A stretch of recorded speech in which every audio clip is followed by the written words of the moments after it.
straight at home for the Cardinals, and that means big crowds. The Cardinals have been averaging over 40,000 a game this season. Houston, a Central Division foe, comes to town. They're under 500, and the Cardinals looking to make another statement in the Central. That's Al, I'm Dan, and welcome to Cardinals baseball. Cardinals really didn't hit all that well on the most recent road trip, but they did win. That's the bottom line. Well, they did it with their pitching staff. She said the hitting was down a little bit, but the pitching was outstanding in their 5-2 trip. So the Cardinals go 5-2 as a team. They hit .223, but as Al told you, the ERA very good at 2.66. One of the best in the business is on the mound tonight for the Cardinals. Right-hander Adam Wainwright. He'll face Wandy Rodriguez. But look at the starters when we come back.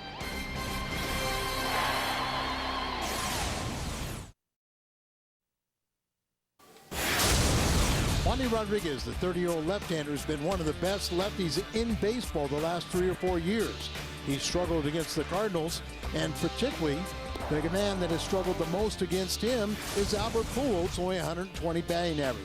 On the other side, you have Adam Wainwright, tied for the top spot in wins in the National League with 14. He has really pitched well lifetime against Houston, 7-1, and trying to extend his winning streak. And speaking of pitching, we'll have a chance to hear from Dave Duncan, the pitching coach, Houston and St. Louis. A look at Dunk is next.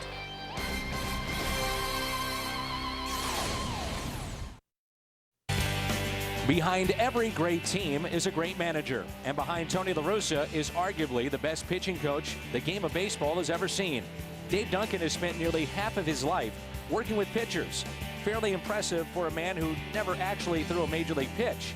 But in his 30th season as a pitching coach, 14th with the St. Louis Cardinals, the former catcher does have a PhD in helping transform journeymen into indispensable million-dollar pitchers. Through 5 pennants and 2 World Series titles, Duncan and La Russa have always worked well together because they're so similar in their approach. Well, we both have the same goals, you know. We love the game of baseball. We both enjoy winning, and it's a challenge to do everything you can do to put your club in a position to win.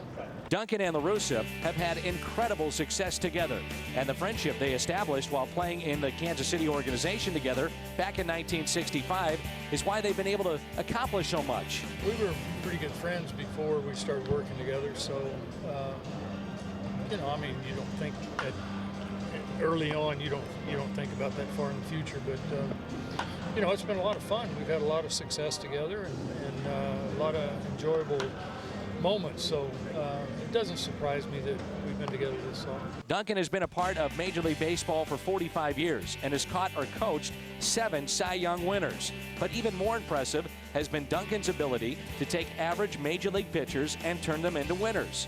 Oftentimes, it's a very simple fix. He helped Kyle Loesch avoid tipping his pitches. He won 15 games last year. He convinced Joel Pinheiro to rely more on his sinker. Pinheiro now owns one of the best ERAs in baseball. Over the last quarter century, La Russa has watched Dave Duncan work with a variety of pitchers, and each pitcher Duncan worked with made him better as a coach and mentor. There isn't anybody he hasn't helped. I think that's, if there's one way to describe Dave Duncan, is he's an absolute complete pitching coach. You can't give him a pitching problem that he can't deal with. I mean, I've seen it for all these years. Right, left, young, old, starter, reliever, quiet guy, loud guy. I mean, whatever you come up with. I mean, it's not just mechanics, it's not just strategy, it's not identifying how to attack hitters. It's not just confidence. I mean, this guy is absolutely complete. So I've seen him potentially help everybody. From Lamar Hoyt to Blake Hawksworth, from Bob Welsh to Adam Wainwright, Dave Duncan has always been willing to work with a pitcher as long as the pitcher is willing to listen. So what does the future hold for a man who's been a pitching coach since before most of his pitchers were born? Well, we'll wait and see. You know, I'd like to think about this year, and I think we have a legitimate shot at winning this division, and put all the effort forward to do the best we can to do that. In the last 30 years, Dave Duncan has been remarkable at teaching pitchers to analyze and exploit opponents' weaknesses. For some pitchers, success was easy to find. For others, it's still a work in progress. But La Russa may have said it best when he called Dave Duncan the Albert Pujols of pitching coaches. Now that's quite a compliment.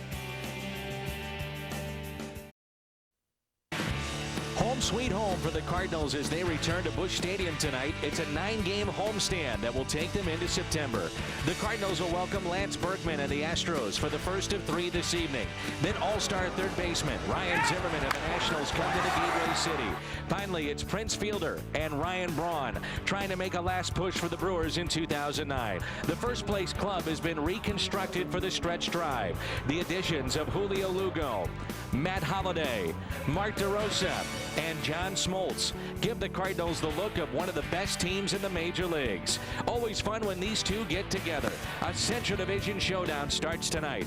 The St. Louis Cardinals, the Houston Astros. Game 1 next on Fox Sports Midwest. Cardinals baseball on Fox Sports Midwest is brought to you by Budweiser. Reach for the perfect combination of flavor and refreshment. Budweiser, the great American lager. By Steak and Shake, famous for steak burgers.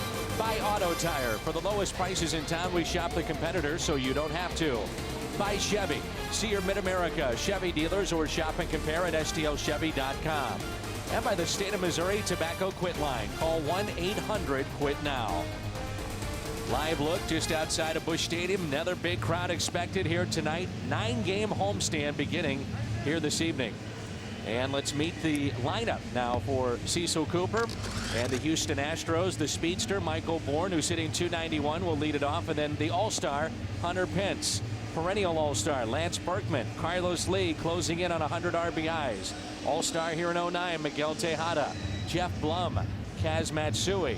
Humberto Quintero. And Wandy Rodriguez, the pitcher, hitting .106. And the Cardinals have one of their best on the mound tonight. His number's brought to you by Marshall Wireless and its right-hander, Adam Wainwright. Adam's trying to become Major's first 15-game winner. He has the 5th best ERA in the league. His home ERA is 2.02. That's 5th best in the league. And his night ERA is 2.10, the best in the National League. They have a stat for everything. Night ERA. Holliday, Rasmus, and Ludwig in the outfield. DeRosa, Ryan, Lugo, and Pujols along the infield. And it's Wainwright and Molina, the battery, presented by Auto Tire. Well, the last time that we saw the Astros, no Lance Berkman in their lineup. And he is such a difference maker, as we've seen over the years. A switch hitter. This is our Domino's first pitch of the game. Wainwright to Michael Bourne. And a fastball misses just outside. First pitch at 7:16, and it is 78 degrees. 78 degrees here in late August in St. Louis, Missouri. This is how you draw it up. It is perfect. Bruce Fromming, now retired as an umpire, but one of the supervisors, asked me tonight, he says, is this the coolest summer you've seen in St. Louis? And I said, absolutely. No doubt. Here's a 1-1 pitch to Bourne, the center fielder.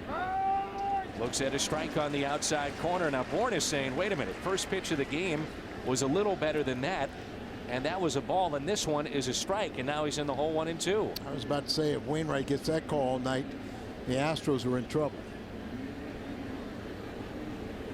There's that patented curveball, which has just been terrific as this season has gone along. His fastball has gained in velocity, but the curveball has really been great. And you know, he is now has 2 mentors on this pitching staff. Early in his career, it was John Smoltz with the Atlanta Braves. Carpenter's been a big influence, and they're all feeding off each other. Inside to Bourne. And Wainwright, as we have seen this year, has gone very deep into games. And there's a look at John Smoltz, who's also a pseudo pitching coach inside that dugout for the Cardinals as he met with the local media today. This one is slicing it in left center. Colby won't get it, and Bourne can really run.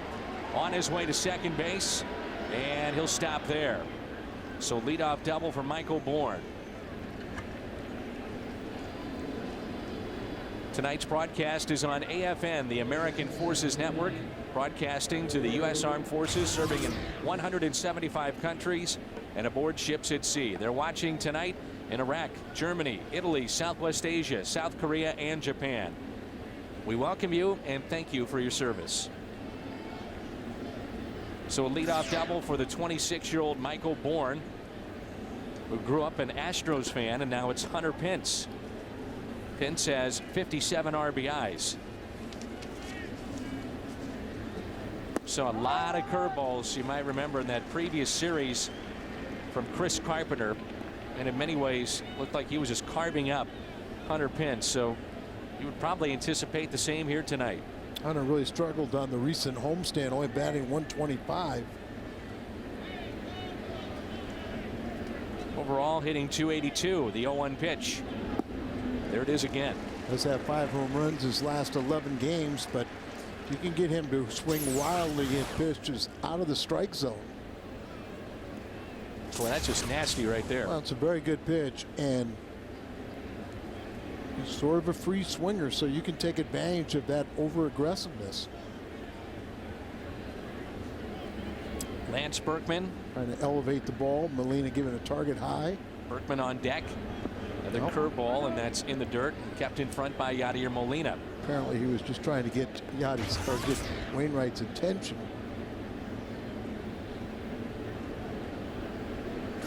The Cubs hosting Washington tonight. Milwaukee and Cincinnati playing, and Pittsburgh to round out the Central, trailing already against the Phillies in the bottom of the 4th. Pence reaching for it, slowly hit, and that will roll foul. It's touched there by Mark DeRosa. We did not, of course, do the game on Sunday. That was on Channel 5, but this ballpark still buzzing about that guy right there, John Smoltz, as he struck out at 1.7 straight, 5 innings, 9 strikeouts in the game. Well, the interesting thing is you just look at his breaking pitches. You know, he had life on his fastball, mid-90s fastball, but look at the sinking action. The slider, the split finger, everything is working, and he felt awfully good about that outing. You talked to Dave Duncan, you talked to Wainwright, Carpenter, when he threw on the side Thursday. They all said he's going to help us. Little chopper left side. DeRosa over to first to get Pence, and Bourne has to stay put at second. And Smoltz was talking about that slider. He said his slider felt as good as it's ever felt, which is such a key pitch for him. Yeah, he just always had an outstanding one, but that splitter is a neutralizer, and just his competitive spirit, his knowledge of what he wants to attempt to do, but he got the results, and you know he can build off of that.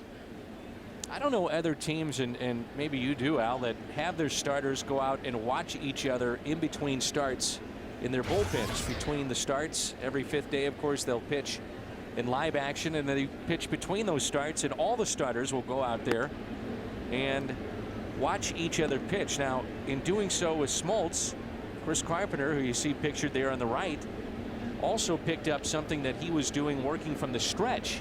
As they looked at video too, they felt he was tipping his pitches. We've heard that before. Right, but this is something I think they've done, you know, collectively, not under orders, but just all wanting to help and improve each other. Cardinals pitching staff has thrown the most innings in the National League, and you know that gives you a lot of wins and helps out that bullpen. They're second in win total from the starters, most innings. So here's the switch hitter, Lance Berkman. Very deep in the box, and it looks like he's standing away from the plate a little bit more than usual. Did he seem far off the plate right there? They go inside, and that would scare me there. That looks like it's going right into his wheelhouse. Yeah, not necessarily we're accustomed to seeing him on the back line, but I do believe what you're talking about is maybe a little bit further away from home plate. It seemed like he has to really reach out there to get to the outside part of the plate. Maybe an indication that he feels that Wainwright has always used that cutter or something coming in on him. Now he gets it more on the sweet part of the bat. It's one of the things I used to always do as a pitcher. I'd watch the hitter's feet, see if he changes patterns, and, you know, trying to make an adjustment against you. 2-1 pitch. Pulled foul. A lot of times if a guy were to move away from the plate, you just keep on following him. You bury that pitch further in, and you know he'll swing at it. Gives him the illusion that he thinks he's getting good wood on it, but yet you're still jamming him. There's a good look at it there. He's a good 2 feet off the plate and deep in the box. A 2-2 pitch to Berkman. Popped up left side. Still got it in on it. Yep, DeRosa makes the catch. And there's 2 away, and it brings in Carlos Lee.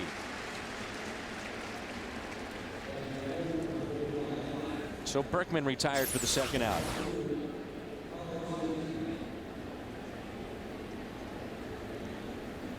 Kind of didn't get it out on the sweet part of the plate. Looked like it was out there in the middle of the plate, but got underneath it and pops it up. Now Houston ranks third in the National League, 288 batting mark.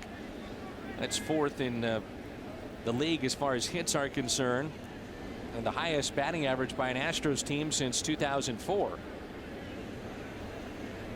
Carlos Lee on pace to hit 300 with 20+ home runs and 100+ RBIs for the third consecutive season, all wearing that Houston uniform. It's a rarity for Houston. So I mean, a couple guys to do that have 3 solid seasons of 300 average, 20 home runs or more, or 100 RBIs. Jeff Bagwell did it. Moises Alou, you might remember, he played with Houston.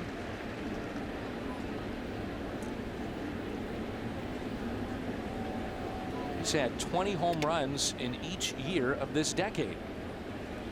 And for a home run hitter, he still is the third toughest batter in the National League to strike out. That'll roll, and it'll stay foul. We saw earlier this year a ball started foul like that, and with all the English and the spin came back in fair territory. That was in Florida. But you'd like to see Lee just run it out. You know, don't take anything for granted. Just hustle down that line. And wasn't that another aspect that John Smoltz helped himself? Running hard, avoiding the double play, and extended the inning. And then they had that, a couple runs, a crooked number scored there and helped his own cause. Has to feel good not only to know that he can still get people out, but to do it in your first game with a new team. Automatically, you kind of the credibility and know that you can help somebody in a pennant race. Here's a 1-2 pitch by Adam Wainwright. Misses.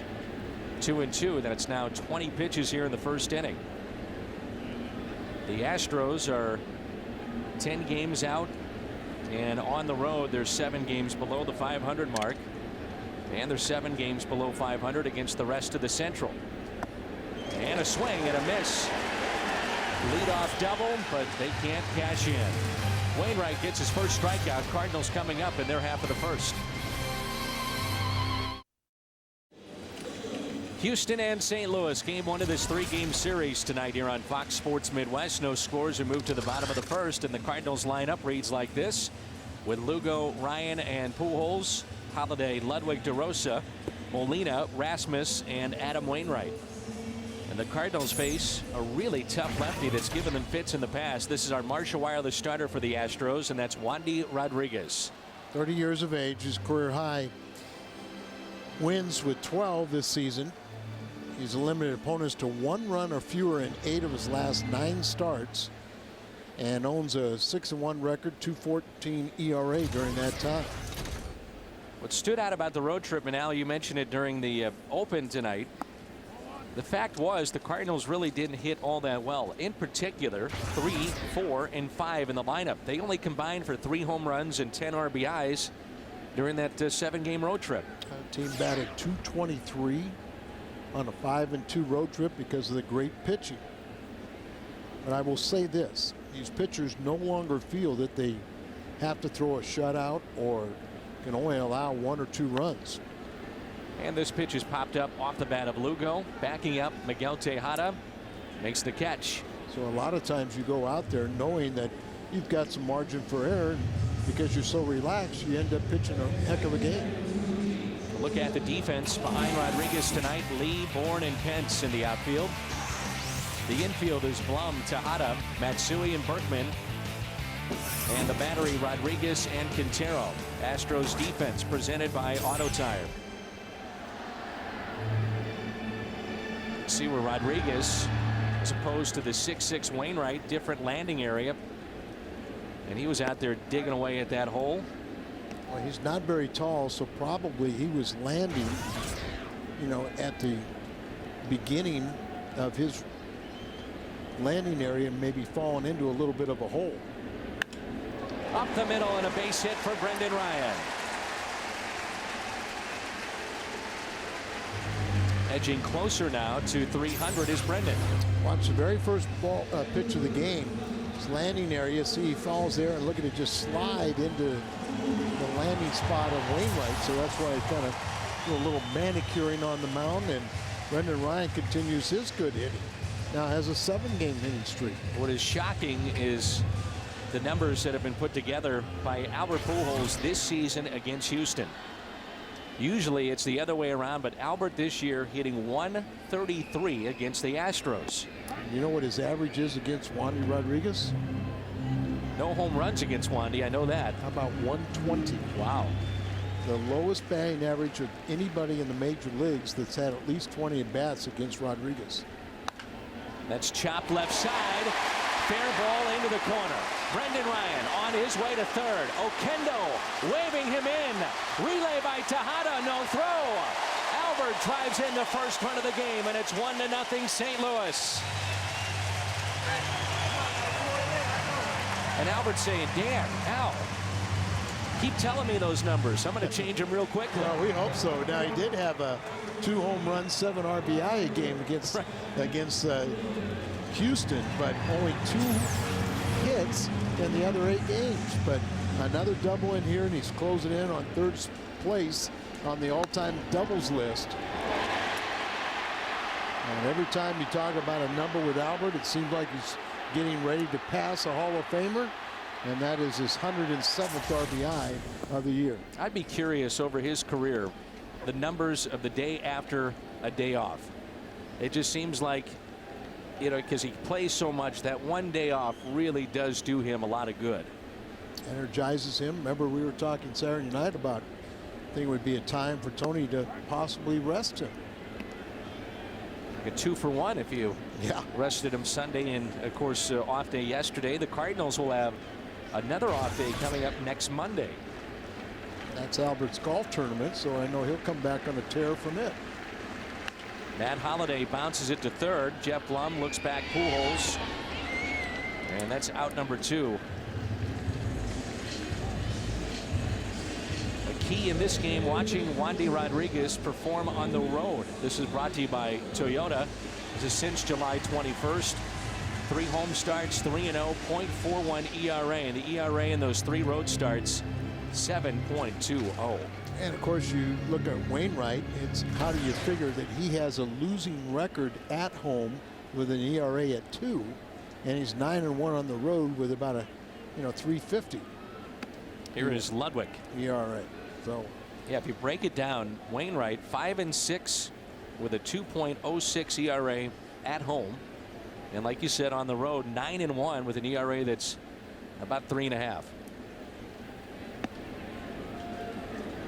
But a lot of that comes down to run support, and Pinheiro, looking at the beginning of the season for him, didn't have any run support. Wainwright had plenty of run support. Things have evened out a little bit. And Pinheiro, his record would be almost reversed. So many more wins with just a little bit of run support. Adam early in the season wasn't pitching real effective, but he got so much run support, he was getting victories. Then he got into a situation he was pitching lights out, but had very little run support, and reflected of that home ERA. 3-1 on Ryan Ludwig. Lefties hitting just 195 against Wandy Rodriguez. The righties 257. There's the season numbers for the Cardinal right fielder tonight. Not uncommon for a lot of left-handed starters, but usually you kind of think of them as the soft tossing ones, and you really don't put Rodriguez in that category. You get him out over the plate. As a hitter, you start seeing something out over the plate, and then he'll run that ball in, whether he cuts it or throws a harder breaking ball. But he does a nice job keeping the right-handed batters honest. Outfield is deep, and they are straight away. Wandy's trying to pick up win number 13 tonight. Wainwright going for win number 15. Little bloop that's popped up. Matsui puts it away. Albert Pujols with RBI number 107. 1-0 after 1. St. Louis leads it 1-0 in the top of the second. Each week on Cardinals Live, the postgame show, the greatest teams in Cardinals history play against each other. And the Cardinals Tournament of Champions. Quarterfinals are set. Who will be the greatest Cardinals team ever? Watch tonight on U.S. Cellular Cardinals Live. We will have a visit with Shelby Miller coming up. The high school pitcher drafted by the Cardinals who threw for Tony La Russa, owner Bill DeWitt. And the Cardinals front office got a chance to see him, so we'll visit with Shelby Miller in the third. Miguel Tejada hitting .309. Had to be a little bit nerve-wracking for Shelby Miller. You got the owner there, John Mozeliak. You got Tony La Russa, John Smoltz, Carpenter watching. I mean, that's a little nerve-wracking. Tejada, deep drive into left field. To the wall, and it's caught.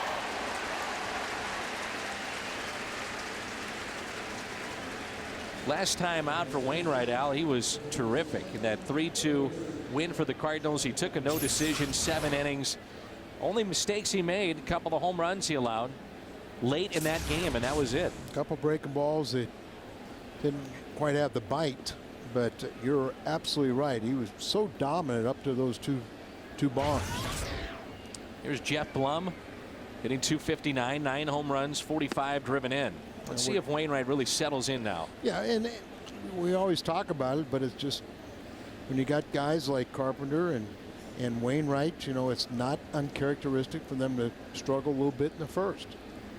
Wainwright now with 153 strikeouts with his one back in the first of Lee. So 153, that is 6th best right now in the National League. And he has a couple of strings going on that are quite impressive. 2 earned runs in 11 consecutive games now, and then you think about penciling in at least 6 innings when you talk about Wainwright. Where's that pitch?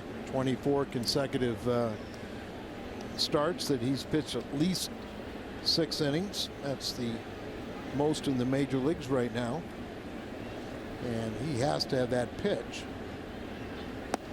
Curveball missed outside. Trying to backdoor it right there, and just a little bit outside. But you can't get both sides of the plate to the hitter. So it's 2 balls and 2 strikes with 1 out, and nobody on for Jeff Blum, their third baseman.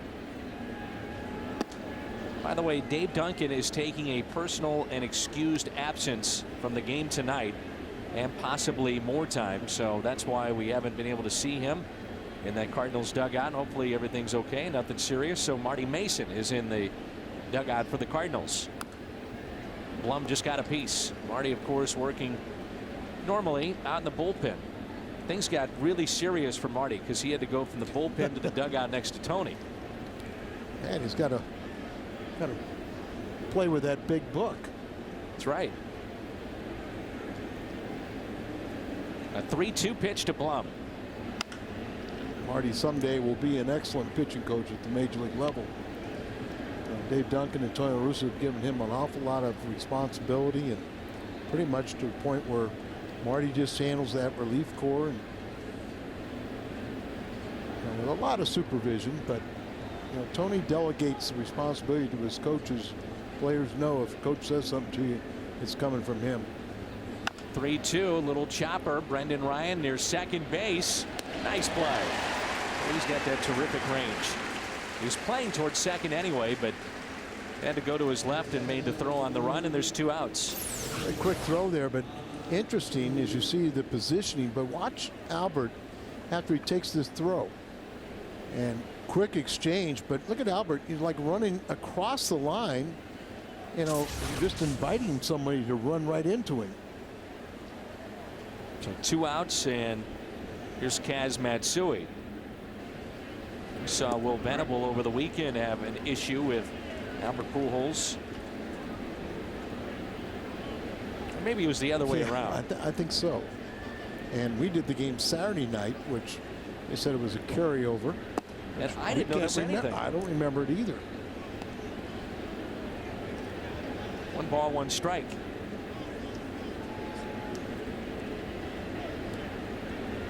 Kaz Matsui just recorded his 2,000th career hit, combined between the major leagues and over in Japan. Back on the 15th. Now has 570 career hits over here in the United States. A 2-1 pitch to Matsui. Taken a little bit high. Still trying to figure out the strike zone. Hunter Wendelstad is our home plate umpire. Dana DeMuth, crew chief at first. Doug Eddings at second. Brian Knight is over at third. The 3-1 pitch to Matsui. Ground ball hit to second. Julio Lugo there makes the play. DeRosa, Molina, Rasmus coming up. It's 1-0 St. Louis.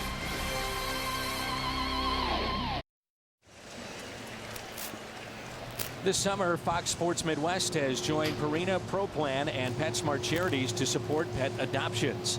PetSmart Charities adoption centers are available 7 days a week in every PetSmart store, and during every homestand, Fox Sports Midwest will feature adoptable dogs or cats in Cardinals Live. Watch tomorrow as Jim Hayes introduces us to one of these adoptable pets. For more information, visit PetSmartCharities.org. And this is Mark DeRosa, and the first pitch is taken for a ball. We're underway here in the bottom of the second. And DeRosa pops it foul, right side and out of play. Honest little 3-game hitting streak for DeRosa, 4 for his last 10. He's hit in 11 of his last 16 games at .320. Here's a 1-1 pitch. Good nasty breaking ball that time by Wandy Rodriguez,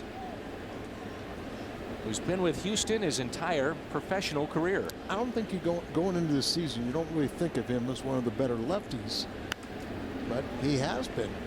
A liner to the first baseman, Lance Berkman.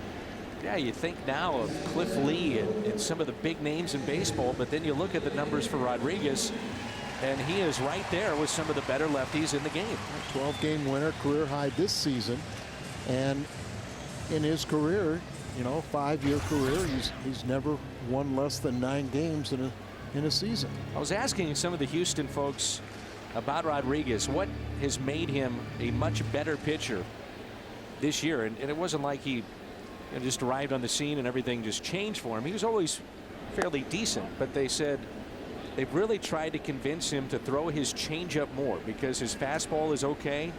He's got a nice little tight breaking ball, but they said throw the changeup. And the guy that really convinced him to do that is no longer with the team, and that's Pudge Rodriguez, who's now catching with Texas.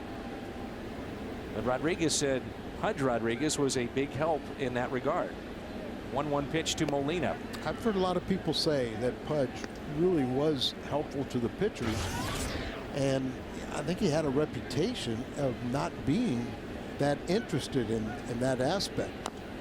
Always had a reputation of glove and hitting, yes, and receiving was last. Throwing and that kind of stuff. But as far as working with his pitchers and really trying to do those things, that was kind of secondary. So it is nice to hear that he does really try to get out there and help his pitchers, because something that Yachty is very good at. Recently we had an interview with Mike Matheny on our pregame show, and Mike was talking about it's not easy to catch for Dave Duncan and Tony La Russa, that they ask so much of their catchers to really be part of a lot of responsibility, be a part of that decision making. 2-2. Mike has got his golf tournament coming up for the Catch 22 Foundation. There's Jason LaRue, the backup catcher for the Cardinals.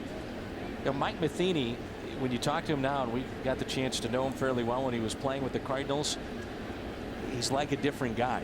He just seems so relieved and relaxed in retirement. And it's not to say that he wasn't relaxed when he was playing, but you can definitely tell a relief with him. If you're traveling and can't catch the Cardinals TV broadcast, catch all the action on your computer at MLB.tv. Catch over 100 live out-of-market games per week. For complete details, visit STLCardinals.com. That's where baseball is always on. And Mike has built a field for handicapped kids in the Chesterfield area. I've been there. It's wonderful. He's done a great job, and his family, they still call St. Louis home, and you'll see him down at the ballpark periodically, but he's busy with his kids and coaching. I kind of get a feeling we're going to hear that Matheny name around the sports world for many years. Very athletic family. 1 pitch to Colby. Taken for a strike, 0-2. Beginning of the season, the biggest question was the rotation for Houston. And now one of their biggest questions is their bullpen, as Chris Sampson, who was a mainstay for them last year, is in the minor leagues dealing with injuries with Doug Brocail and Wesley Wright. They've missed time. Dan, I just think in the last day or so they signed Armando Benitez, and he's pushing 300 career saves. And last night, Troy Glass, Alan Craig. Colby hits it to the second baseman, Matsui. Only plays a force at second base. And 2 other Cardinal minor leaguers all hit consecutive home runs against Benitez, who is making his first appearance since arriving from the independent Newark Bears. I'd be interested to see what Tony La Russa and Dave Duncan want to do in September. What players come up, and it's a situation where it's not like the Cardinals find themselves 20 games out, and you can give a lot of experience to some of those younger players or reward others, as this is hit into center field. Off the bat of Wainwright, Bourne back to make the catch. 1-0. Average attendance for the Cardinals, 40,851. And that's 4th best in the major leagues. And you win, you draw. That's what that tells you right there. You see the winning percentage, the ranks on the right, and then the average attendance, middle of that graphic. And the Yankees lead it with a new ballpark. The Dodgers, Manny Ramirez, Phillies won the World Series last year. And then you have the Cardinals. The Angels are always drawing well now, and Boston. Credit to these fans, as you may have seen on our pregame show. Bill DeWitt, the Cardinals owner, was talking about the fans coming out, exceeding expectations, and with the money that's been brought in, they have spent it, and spent it wisely. Adding payroll, adding the right players. So here we go. 3rd inning rolls in. Humberto Quintero, Wandy Rodriguez, and Michael Bourne.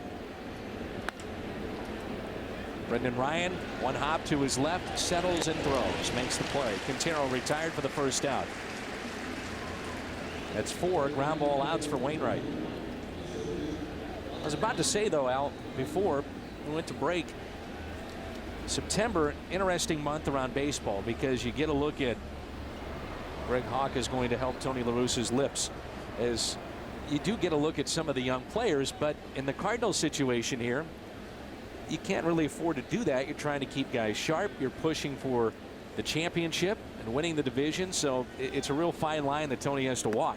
It really is. And many times, you know, yes, you like reinforcements, but you don't want to have somebody unless they can help you. And you really don't want guys that are going to be distractions either. Lugo is there.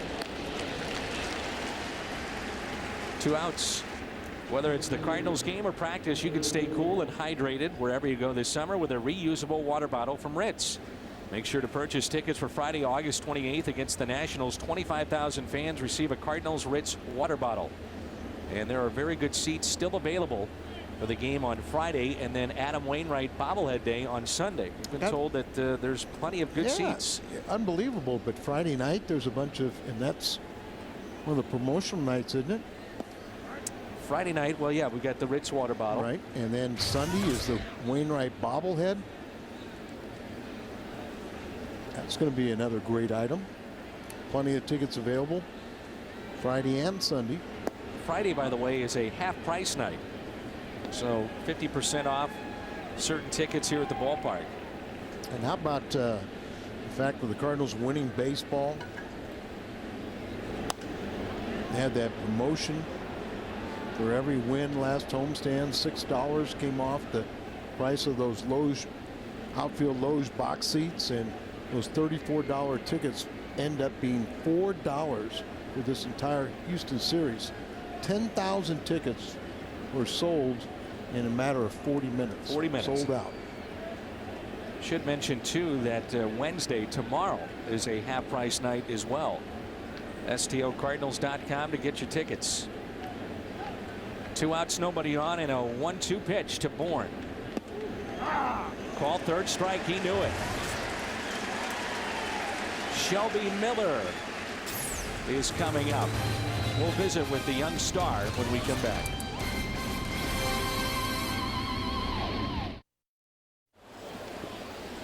Third inning, and it's 1-0 St. Louis as they lead Houston.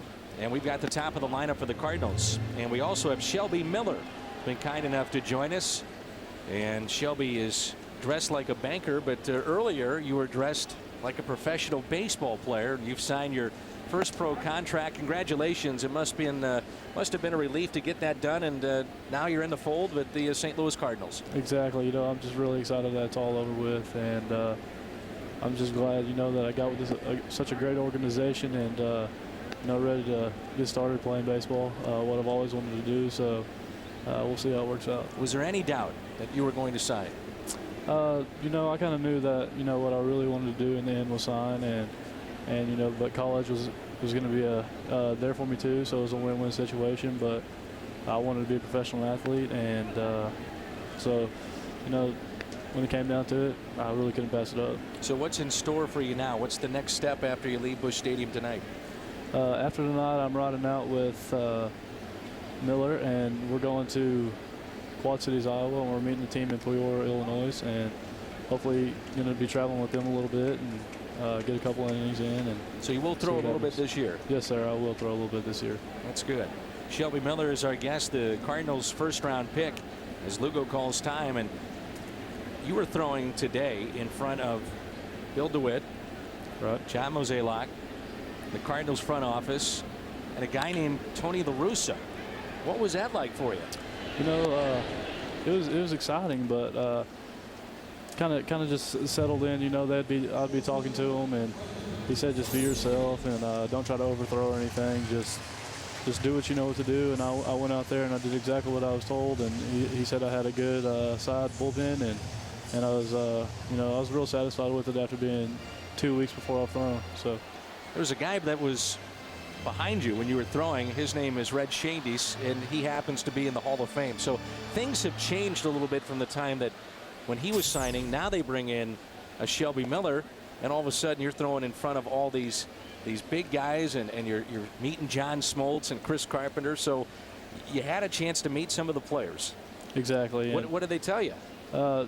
They just kind of welcomed me and told me that kind of what La Russa told me, just you be yourself. Hopefully it all works out, and welcome to the program, and sure. Just a lot of good things making me feel comfortable. I didn't know really what to expect, and I felt like I fit right in with these guys, so it's pretty awesome.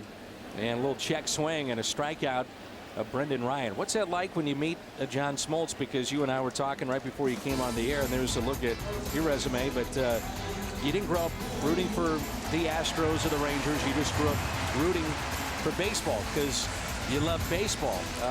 So you meet John Smoltz, you know who he is. What was that like? It was really exciting. I was getting dressed in the locker room, and he kind of walked up right beside me, and I looked at him, and I saw the name on the back of the jersey, and I was like, well, that's pretty awesome. And then right after that, he turned around and shook my hand, and it was exciting. Once in a lifetime chance for me to do all this, and I enjoyed it a lot. How about Pujols? Did you have a chance to meet Albert? Yes, sir, I did. That was really exciting. I saw him right when I walked in with Hal, and just met him, and he's pretty good. Exactly.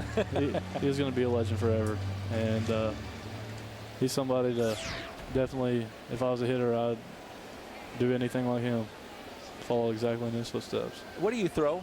I throw a fastball, curveball, and a changeup. I need I toy with a slider and two-seam, but that's something I need to develop as I get into these higher levels. Looking forward to seeing you up here soon. I'm sure you're enjoying all this.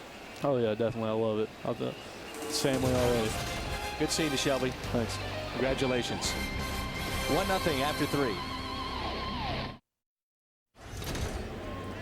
Many thanks to Shelby Miller, the first-round pick of the Cardinals, and he is headed to lower class baseball, but we'll see him up here, I'm sure, very shortly.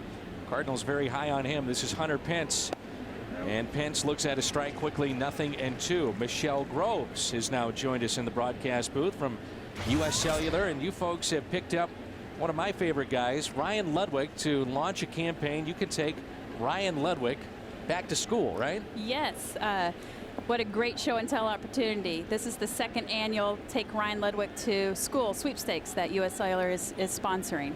And what a great opportunity for a local St. Louis kid to win the opportunity to have that fabulous opportunity. And it's now through September 6th. Parents with children who are 6 to 13 years old can stop by any U.S. Cellular store and sign up as Pence strikes out, and that's 3 on the night now for Adam Wainwright. So how did this all come about? Being a wireless sponsor with the Cardinals, just a great opportunity. Ryan is such a great role model both on and off the field, and it's just really exciting to give an opportunity to a St. Louis child to connect with a great role model. And what was it like last year with Ryan? It was fabulous. You know, Sophie Cox was the winner, and she got picked up by Fred Bird in a limo. Can you imagine that ride? And went to the school where Ryan met her, and they had a great game of kickball too. And the chance to sign up can be done at also uscellular.com. Right. You can go to uscellular.com to find out where any one of the 38 locations are in the greater St. Louis area, and any parents can stop in. No purchase necessary. Do not need to be a customer, and sign your child up. Now, apparently, Ryan also plans on hitting the playground for a game of kickball with the winner's classmates. He does. He did that last year, and he had so much fun he requested to do it again. Oh, good for him. Here's the 0-1 pitch to Berkman. Curveball that's pulled foul. But again, I don't know if he could find a better guy to do that, because he is so good with kids, and he has a child of his own, and always having fun, always comes to the ballpark with a smile. Right, right. And, you know, he delivers a good message to the kids, too, about doing the right thing, staying in school, and being the best that they can be. So, again, for kids out there that want to drag their mom and dad out, make sure that they sign up. How do they do it?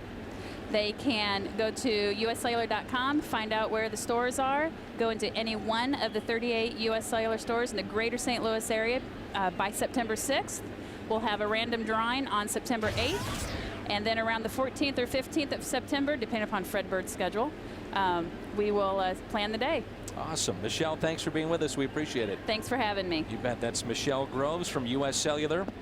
That pitch is in the dirt. And again, at uscellular.com, click on Store Finder and enter a street address, and you can sign up your son or daughter for that opportunity to take Ryan Ludwig to school.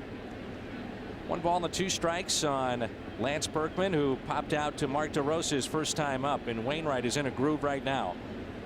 Leadoff double, but that's been it. That leadoff double was the first man he saw, Michael Bourne, back in the first. And now he has struck out 3 on the night and allowed just the 1 base hit. The Cardinals have a 1-0 lead here in the 4th, thanks to Albert Pujols with RBI number 107.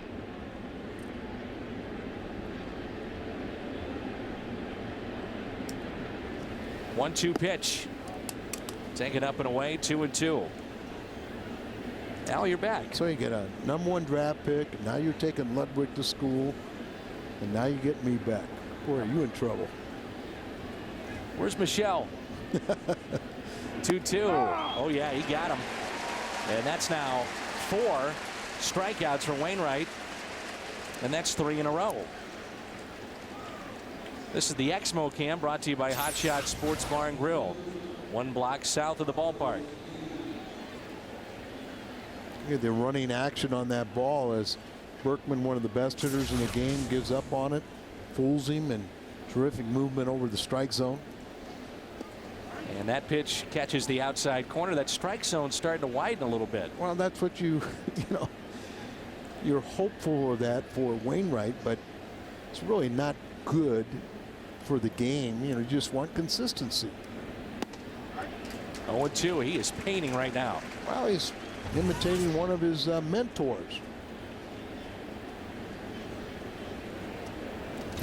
Smoltz, he saw Smoltz strike out 7 in a row.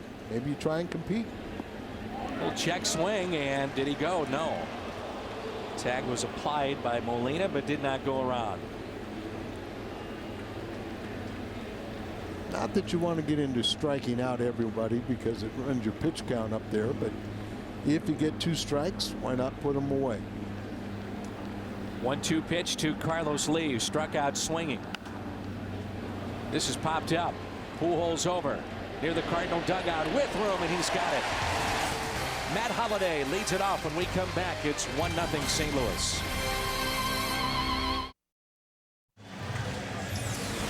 Cardinals baseball on Fox Sports Midwest is brought to you by Kia Motors. To learn more, visit kia.com. And by the Casino Queen Hotel and Casino, home of the loosest slots. Matt Holliday, Ryan Ludwig, and Mark DeRosa.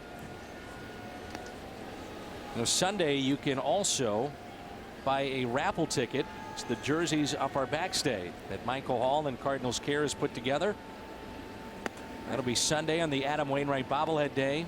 So a chance to get that Holiday jersey, or maybe John Smoltz, future Hall of Famer, along with Albert Pujols. But all the players kind enough, they come out after the game and hand off their jerseys straight off their backs, literally, and then sign that jersey for a fan. That's a $1 scratch off, right? $1 scratch off. All the proceeds go to Cardinals Care, which is given back nearly $14 million since its inception to the kids of St. Louis. And we actually have another field ceremony coming up, dedication on Friday. Bob Gibson Field. Right. And see the DeWitts. Bill DeWitt's sister in the back and her husband. 2-2 pitch. Called out on strikes is Matt Holliday on the inside corner. And that's 2 strikeouts for Wandy Rodriguez. But Michael Hall and his crew have done a great job with Cardinals Care and daily basis, delivering money and handing out checks and trying to make this a better place for the kids. Yeah, it's not only just the baseball diamonds and kind of reviving baseball in the inner cities, but you know, any charitable organization that dealing with kids can request a grant. And this is popped up off the bat of Ludwig. The signature program, they call it Redbird Rookies, and it's baseball and teaching and life skills. It's wonderful. 6 is a serious number. The Cardinals score 6. You get a 20-ounce coffee, fountain, or frozen drink for just $0.25 the next day at On the Run at Mobile. Win or lose, Cardinals score 6. You score 25-cent drinks at On the Run. And speaking of kids, big hello to Glenn Bergdorf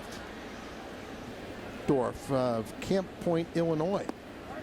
He's been a loyal Cardinal fan for the past 88 years. Speaking of kids. Speaking of kids. There's Mark DeRosa, who is 0 for 1. Now Markovich, 85. Watches all the games. She has 6 grandchildren, 8 great-grandchildren, and happy birthday to Nell Markovich. Watching tonight, 85-year-old taking in Cardinals baseball. Had to get that birthday on because that was hand-delivered to me by the commish, Rick Hummel. And DeRosa, swing and a miss. Foul tip held on to by Quintero. 3 strikeouts for Rodriguez. 5th inning rolls in.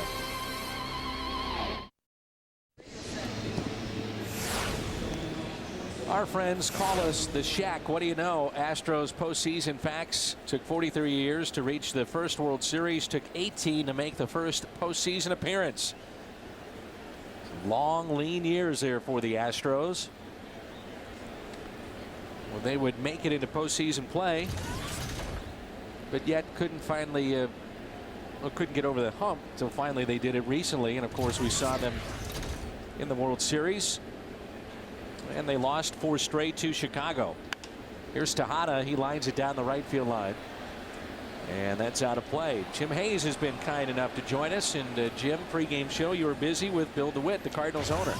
Yeah, how about that? I kind of got a flavor for the decision-making process behind the decision to go out and not only upgrade the roster a little bit, but a lot. You know, he didn't say it was a change in philosophy, getting away from younger players, Bill DeWitt Jr., the owner, but instead the opportunity to make trades that they thought were beneficial to the team to get the caliber players they did, DeRosa, a Holiday, and make the moves that they went ahead and made. And And boy, they're paying off. 0-2 pitch, fouled. Now the big question is, how many can they keep and who do they want to keep? Well, they're starting to look at all that, and there's a lot of math involved. And I didn't get much information as to who or when or why, but they have a lot of decisions to make, and they're aware of that. What do you think, Al? You have a gut feeling one way or another with any of these guys coming back? My hope is it's one of those situations like Kyle Loesch, where all of a sudden we hear that such and such is signing long-term contract. You know, we don't need to have the negotiations public. We don't really need to know much, as long as they end up with, you know, wearing the Cardinal uniform for a long time. Here's an 0-2 pitch to Tejada. Doesn't chase that breaking ball. Obviously, I think everybody is hopeful that the Holiday signing happens. I think that's the first priority. But I think a lot of things, but DeRosa, you got Lugo's under contract next year with Boston paying, that I guess everything but the minimum salary. And now all of a sudden Smoltz, who wants to pitch next year. It's a nice debut or a period to where you can kind of look and evaluate him, and the Cardinals will have the first shot because he's wearing the Cardinal uniform now. You bring up a great point about Kyle Loesch and the way that signing was handled quietly, where no one really knew they were getting close. Boom, it just happened. And John Mozeliak told me that it can be real counterproductive in a negotiation when details, sometimes incorrect details, get out about what's being discussed. Agree. To me, what would be interesting is if Smoltz can pitch anywhere close to being John Smoltz, which he was terrific on Sunday, and he finishes up this year on a strong note, and you do want to have him come back. And Tejada lifts it out to left field. Holiday backing up near the track, and he'll make the catch. The question would be, John Smoltz has made a whole heck of a lot of money. I mean, would he be willing to say, St. Louis gave me a chance, I'm willing to say I'll take significant amount of dollars less to stay in a situation I enjoy? Well, I think the key is that he's 42 years of age, so you're not looking for a real long term. Most of the time, that's where clubs get in trouble, where they have to give a contract for more years than they desire. And again, I mean, we're getting way ahead of ourselves with Smoltz. So let's see how it all plays out. Sure, but it's one more part of the equation that you would, it makes it very intriguing, not only for this year, but for the future. Al, there are a lot of guys that are going to have to be re-signed. That's a lot of money. I don't think the Yankees have the kind of money to bring everyone back. But they could bring back. But the Cardinals do have a lot of money off the books. And they have a lot of guys that are not going to be back. But they also have a guy named Pujols who will be coming up. And that may be the entire key for everything. Gee, I remember we fizzled a while back, and one of the things that I talked about is, acquiring Holiday, is you had to tear up Albert's contract and give him a new one. But that didn't seem to bother you at that time. Refresh my memory. I beat you in that fizzle. No, I won that one. Didn't I? That was the one. That was the one. Oh, yeah. No, my point of the whole thing is nothing better than a good fizzle. My point is, if you have the opportunity to win today, you do. And the Cardinals went out and did that. And look at the difference it's made. Now you have other things to worry about down the road, but it's a great situation to be in if you can get to the postseason and make a nice deep run, Al. Here's a 1-2. Breaking ball lifted into shallow right center field. Colby under it makes the catch. Another thing that. Go ahead, Al. No, I was just going to say. We're not fizzling now, Al. I didn't think I was in disagreement with you. Planning a visit to St. Louis to watch the Cardinals game during the end of the season, or just searching for a hotel in St. Louis, visit STLCardinals.com. Look for the Fredbird's favorite hotels icon to find favorite hotels with varying rates and accommodations. Buy your Cardinal tickets and book your room all at the same time at STLCardinals.com. Here's Kaz Matsui, who's grounded out to second. There are going to be some tough decisions, and in this game, at some point, all players have to recognize the business aspects of it. Matsui is swinging a miss. And there's a pecking order. Talk about high salary guys, and a lot of responsibility comes with it, but there's a lot of money will be coming off the books. not enough to sign everybody. So maybe a few other guys don't come back also. You look at the kind of season Joel Pinheiro is having. The Cardinals would love to bring him back, but you got to think based on what they may be committed to paying to bring certain guys back, someone's going to come along and it seems with that kind of year that Pinheiro had, just blow him out of the box with a huge offer. Well, that's why you try to sign guys before they hit the open market. And let's face it, in today's economics, you got your core group of players that they're going to command the majority of your money, and then you fill in around it. And that's where your minor league system is very, very important. Another ground ball out here for Wainwright. He is sailing through 5. Molina, Rasmus, and Adam Wainwright coming up. Saturday afternoons are made for baseball. This week, Fox brings you the national game of the week as the Mets battle Alfonso Soriano and a Cubs team looking to gain ground in the wild card race. Fox Saturday Baseball this week, 4 Eastern, 3 Central, only on Fox. The Cubs, top of the 5th, trailing Washington 5-1. Carlos Zambrano is back too. Right, he made that start. You know, Big Dog really enjoying the conversation and the speculation that's out there with certain players. They may or may not come back. So, of course, Big Dog works with us nightly basis up here in the broadcast booth. I think the whole scenario is intriguing. And the bottom line is, while you're enjoying the Cardinals on a big roll, it's fun to sometimes try to think ahead and speculate on what they may or may not do.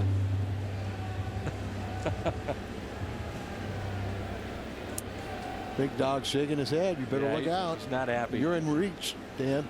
He's not happy. Here's the 0-2 pitch to Molina. Walked his first time up. And Yachty hits it in the air to shallow right. You know, one of the guys we wanted to talk about while Jim was in here is Todd Wellemeyer. And Wellemeyer slowly but surely trying to make his way back.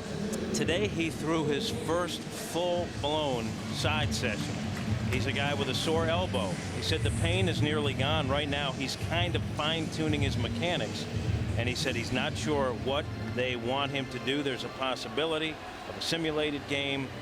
There's a possibility that they'll send him out on a rehab before the minor league season comes to an end. And he was asked if he had any reaction to the Cardinals going out and bringing in John Smoltz, 5th starter. Wellemeyer was a 5th starter, and he said anytime you can bring a John Smoltz in, I understand he's a great pitcher. So it seemed like he's ready to do whatever the Cardinals want him to do. You know, Wellemeyer, I like him a lot, and he's a smart guy, and you know, but that's kind of a loaded question. You know, I mean, thank goodness he didn't fall into somebody's trap. Actually, it was a trap. Someone said your reaction to them bringing in Smoltz, and he said I'm fine with it. Well, he's smart enough, and good question, Jim. And he knows. That was not me. Oh. 1-2 the count. By the way, Billy Wagner did get traded to the Red Sox. Interesting is another strikeout, number 4 for Rodriguez. He catches Kobe looking. That, you know, he put in there, he waived his no trade, but he also wanted to make sure that they couldn't that he becomes a free agent after the end of the season. Quote of the day from Craig Biggio on Mark McGuire. This is brought to you by GMC. When he hits line drives, get the family of 4 out of the left field seats before they get killed. Our GMC quote of the day as Wainwright looks at a ball low. Now, John Smoltz did visit with the local media, and of course you were out on the West Coast with us, Jim, when he talked to the media out there. Anything different from that conversation? He spoke for 55 minutes to the local media today. Obviously he's a media favorite already because he'll talk. 55 minutes. See you on the postgame. Thanks, Jim. It's time to bring you up to speed with the AT&T Rapid Rewind.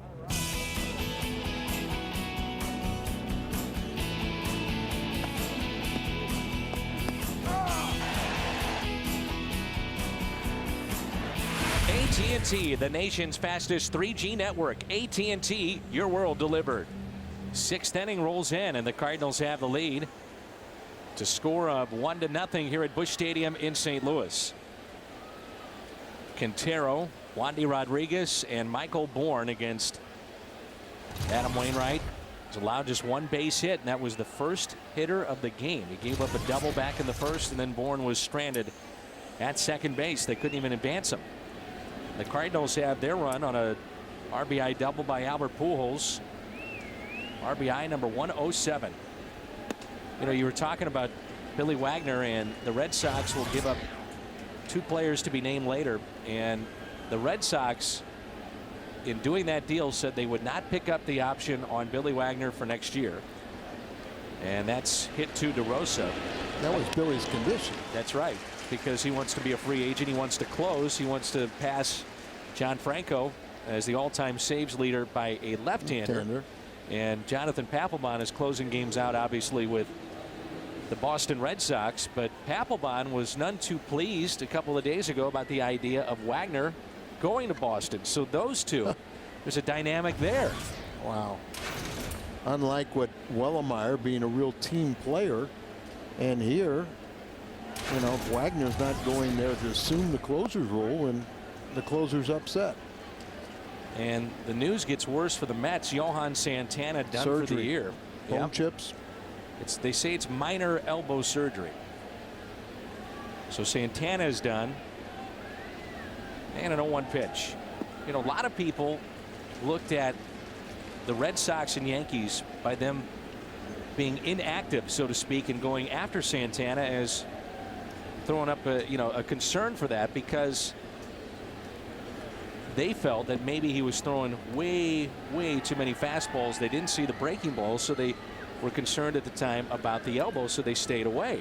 Thinking that he was protecting the elbow by throwing fastballs and not the breaking pitch. And that was, Al, probably the second half of 2007 when he was being scouted heavily. And now the Mets have themselves a mess with that. 1-2 pitch. Rodriguez back to Wainwright, steps and throws. So 2 away, and let's go to our This Date in Baseball History. Brought to you by Schnucks. Tony La Russa, his 2,195th career game, passing Sparky Anderson, 3rd all-time, back in August of '05, and I believe he did that in Pittsburgh. Memory serves correct. All I know is Tony still has the fire in the belly, and he really keeps on managing. He's going to end up in 2nd place. Yeah. And you see that's Marty Mason there inside that Cardinal dugout. And for those of you that have just joined us, Dave Duncan is taking a personal and excused absence tonight and possibly more time. So Marty Mason comes in from the bullpen into the Cardinal dugout. And they've just marveling at the work by Wainwright, retired 16 in a row. Left center, and that'll drop. Rasmus, though, over to cut it off. Good play. And he holds Bourne to a single. Nice play out there by Colby. So Michael Bourne has 17 in a row. Michael Bourne has both hits. And each team has only 2 in this game. Remember in the series against San Diego, there was a ball that got past Colby Rasmus all the way to the wall. And certainly he was, at least in the back of his mind, thinking of possibly diving for it and going for it, which then would have turned into a triple easily for Bourne if he doesn't come up with it. So 2 outs and a runner at first, and Hunter Pence, the hitter. We've seen a lot of breaking balls again tonight. He is grounded out to 3rd and struck out back in the 4th.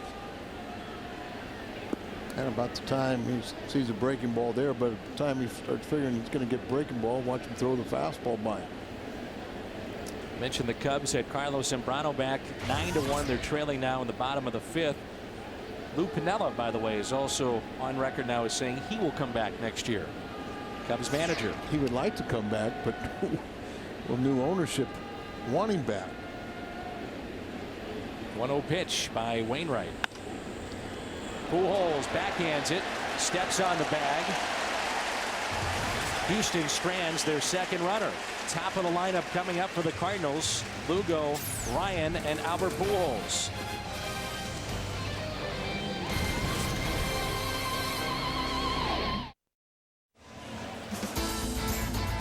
What What's on Tap is brought to you by Bud Light. 25th start of the season and second against the Astros for Joel Pinheiro. And he'll get Roy Oswalt. Oswalt is 7-4. Joel is 12-9. Excellent pitching on both sides in this ball game. Cardinals got their lone run. Brendan Ryan single, and then Albert Pujols drove him in with a double. That was back in the first inning, and those were the last hits that Wandy Rodriguez has allowed. Kind of a microcosm of what's been happening lately is the offense is much deeper for the Cardinals, but hasn't really been producing just excellent pitching. Talk about excellent pitching. How about Cliff Lee for the Phillies? Another win last night. He had 19 first pitch strikes. 19. We were all commenting last year, CC Sabathia, how dominant he was and how well he did for Milwaukee. And Cliff Lee is even, more dominant. Statistically, he's better in certain areas. Yeah. Go back to the last time we saw the Astros. The Cardinals swept in Houston back on the 22nd of July.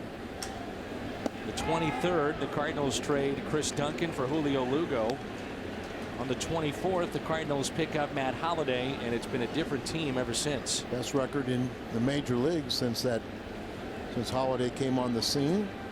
A 3-2 pitch, and Lugo hits it to short. Backhanded by Tejada, and makes the play.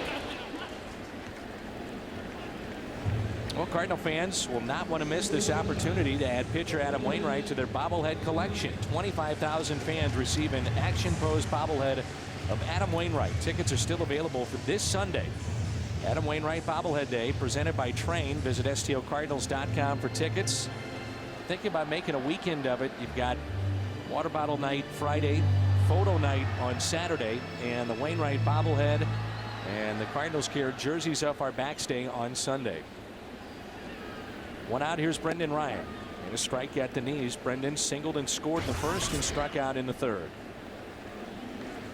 That average, 298 for the man that we consider the best defensive shortstop in the league. Backhanded by Blum.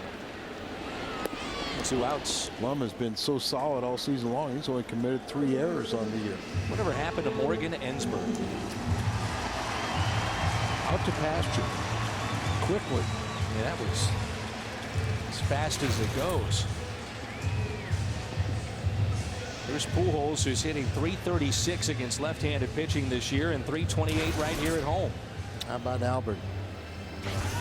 Sunday hit his 40th home run, his 5th 40 home run season in his first 9. So 5 for 9 for 40 home runs. Yeah. You guys are looking once in a career. Pujols hits it fair, backhanded though by Blum, and takes an extra base hit away. We played 6 here at Busch Stadium. Cardinals behind Wainwright. They lead at 1-0. Cardinals baseball on Fox Sports Midwest is brought to you by AT&T. Switch to the nation's fastest 3G network. AT&T, your world delivered. The Jeep summer clearance is here. Get to your Jeep dealer today for some of the best deals of the season. And brought to you by Taco Bell's new Volcano menu. It's seriously spicy. Switch hitter Lance Berkman, whose father Larry was a huge fan of Mickey Mantle, and he taught Lance how to switch hit as he began at the age of 6. Naturally better from actually the other side of the plate, but because youth baseball always was facing right-handers, became much better at this side of the plate. A 2-0 pitch to Berkman. Popped up left side. DeRosa with room. Makes the play. And we turn to our Aflac trivia question tonight. Good play by DeRosa in foul territory as Carlos Lee digs in. Aflac! Here in the top of the 7th. What is the record for most pitchers combined to throw a no-hitter? We were talking about Billy Wagner before. I know he was part of this. Aflac! 6. 6 is right. The Astros and Yankees. Astros did that at Yankee Stadium in interleague play back in 2003. Wainwright's retired 19 of his last 20 batters. 19 out of 21 overall. And Wandy's on a similar dominant streak.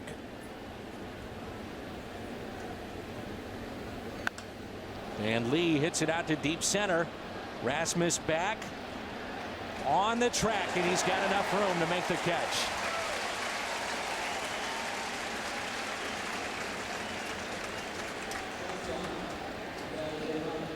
Take a look at this in the Hot Shots camera, brought to you by Hot Shots Sports Bar and Grill.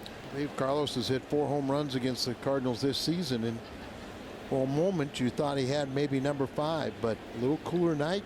Kobe goes back, plenty of room, tracks it down, and everybody takes a little sigh of relief. Here's Tejada. Twice he has flied out to left. Injuries are part of the game, but Dusty Baker tonight using his 102nd different lineup in 124 games. Tony uses a lot of lineups, mixing and matching, doing different things, but Dusty's had to do it out of necessity. Man, he has had a ton of injuries. And he was asked, is it something that the training staff could do better? And he said, look, we're just in a situation of bad luck. You know, Scott Rowland gets hit in the head. He said, that's not a trainer's fault. Scott did come off the disabled list and he's playing tonight. Is Cincinnati helping the Cardinal cause? They have a 4-1 lead over Milwaukee. Now Milwaukee gets Jeff Suppan and Dave Bush back. Suppan was making the start tonight. Bush hasn't thrown since June 20th, and at that point the Brewers were half game out. So with those two guys out of the rotation, they use Mike Burns, Carlos Villanueva, and Seth McClung. Quite different than Dave Bush and Jeff Suppan. I'm sure this has turned into a very frustrating year for the Milwaukee Brewers, coming off their first appearance since '82 in the playoffs last year and made the big splash to get Sabathia and excitement around that franchise. Good play here by Lugo. Gets up, fires to first, and it's time to stretch. Wainwright impressive tonight along with the defense. The St. Louis Cardinals, the Missouri Department of Health and Senior Services, and Fox Sports Midwest have joined together to encourage young people not to smoke, because once you start, it's hard to stop. Strike out tobacco so we can all breathe easier. Call the Missouri Tobacco Quit line at 1-800-QUIT-NOW. Bottom of the 7th rolls in. It's well pitched, well played game as Holiday. First pitch, pops it up right side. This may drop. And Matsui on the run makes the catch. Very nice play right there as he knifes through the first baseman and right fielder. Looked like I was going to hit the Bermuda Triangle and fall in, like you said, but Matsui, the second baseman, has the best angle and makes a nice running catch. You're also thinking about, as you see the Hot Shots Sports Bar and Grill Exmo Cam, you're thinking about the right fielder coming in too. You're concentrating, looking up, but you're also thinking, well, where's my right fielder? It's the same thing. You have to have that verbal communication. And as an infielder, you go out until you're called off. Ideally, it's a much easier play for the outfielder coming in, but sometimes you get a play like that, the best angle is going to be the second baseman or a shortstop down the left field line. 1-2 the count, and a couple of pop outs here for Ludwig. Once to second, the other time to first. Wandy Rodriguez, pitch number 76 tonight. Talk so much about Wainwright. Rodriguez has just about matched him pitch for pitch. No doubt about it. He's retired 18 of the last 19 batters. Really haven't been a lot of hard hit balls off of him either.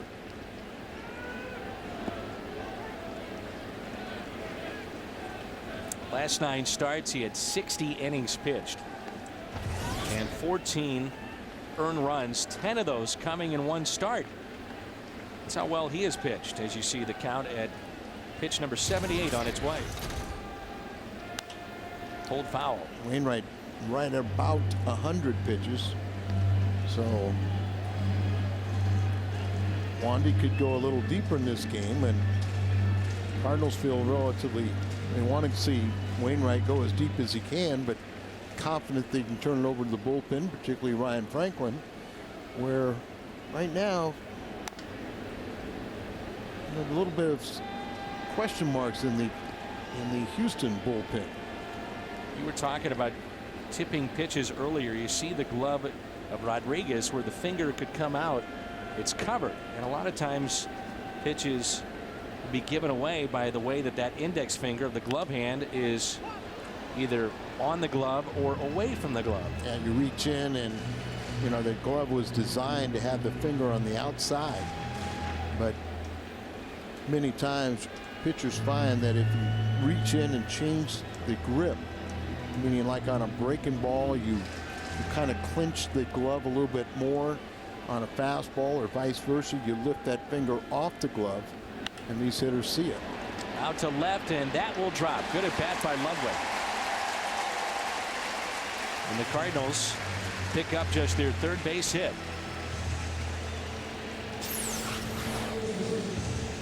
Leaning back, trigger position. You see he pulls his hands in close to the body and just rifle one out there left. You've got Carlos Lee, who doesn't commit a lot of errors but doesn't take a lot of chances either. Mark DeRosa popped out to first and struck out. 21 home runs. He's driven in 65, and a check on Ludwig over at first. Wouldn't hurt to get an insurance run or two. Oswalt and Pinheiro tomorrow at 6:30 here on Fox Sports Midwest, and then we're back to day baseball on Thursday. Always looking forward to those day games as Ludwig is back safely. That'll be this Thursday.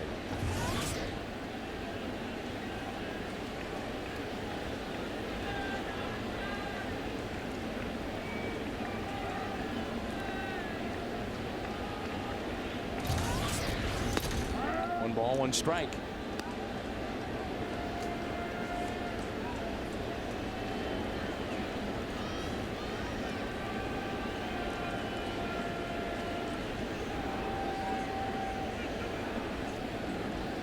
Outfield is straight away for Mark DeRosa. The 1-1. 2 balls and 1 strike.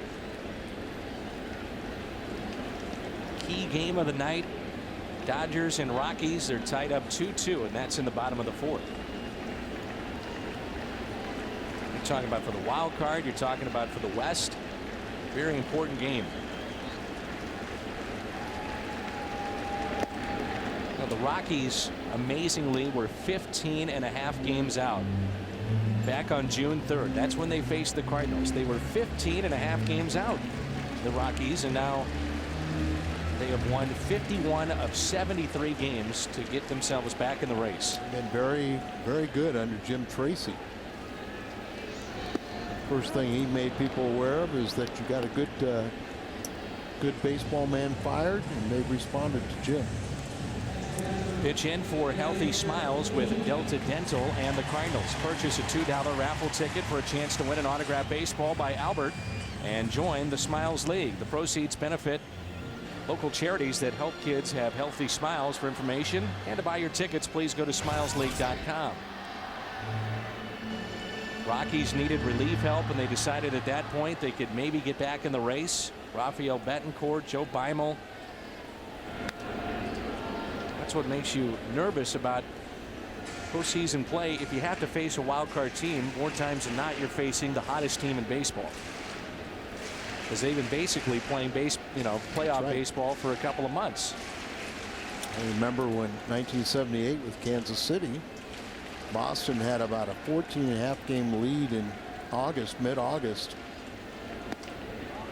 and the Royals knew they were going to win, but you kind of assumed that you were going to be playing Boston. And of course, that was the year Bucky Dent, the playoff game where Bucky Dent hit the home run off of Mike Torres, and the next day they were playing in Kansas City, the first game of the playoffs, and we're still in our mindset. We're thinking we were playing Boston, and we were playing the Yankees. Right. A 3 out of 5 is a tough series, especially when you lose that first one. You know, if you're at home and you lose it to the visiting team. 2-1 is pulled foul. Boston tonight leading the White Sox 4-3. That's in the bottom of the 8th. Kansas City leading Cleveland 4-1 in the top of the 7th. But think if you're a Cleveland Indians fan, you saw Sabathia go last year and Cliff Lee go this year. Victor Martinez.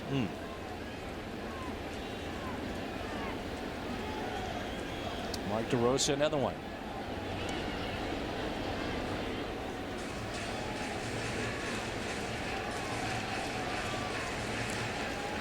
Two balls and 2 strikes with 2 outs and a runner at first.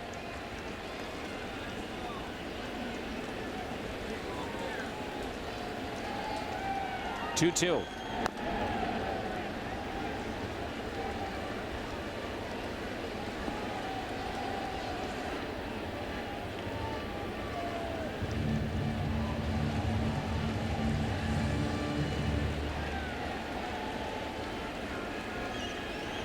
Two and two.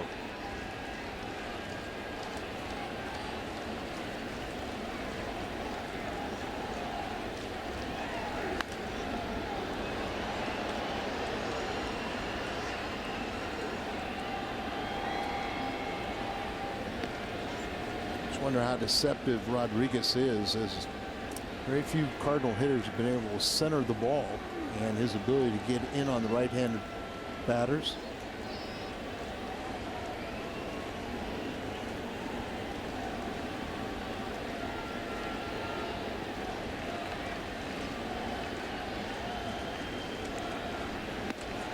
And Molina strikes out to end the 7th. It's 1-0 Cardinals. Wainwright back to work when we come back.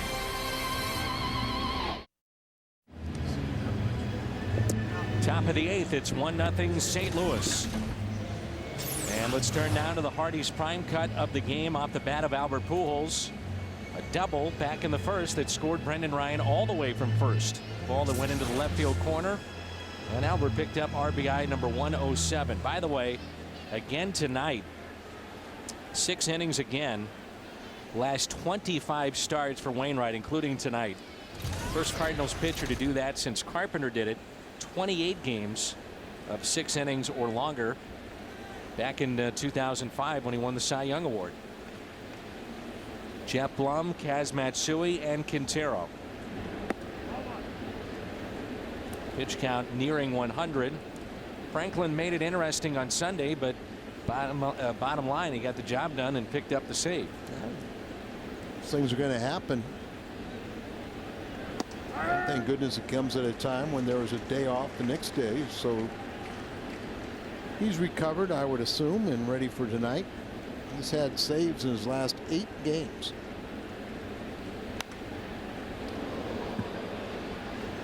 Strike 2. By the way, if you're wondering about Friday night, apparently John Smoltz will make that start Friday night. So to see his home debut Friday night, it's also the water bottle night and a half price night. So come on out. Half price to see a future Hall of Famer. And I'm sure that that's going to be one more of these memorable occasions when he's announced to the crowd for the first time. I think you'll get a thrill out of that, and I'm very much looking forward to that. Me too. 2-2 the count. Bottom of the 6th, and Washington leading Chicago 9-4. There's a look at the right-hander LaTroy Hawkins. They have one lefty, Tim Burdack, in their bullpen. The rest righties.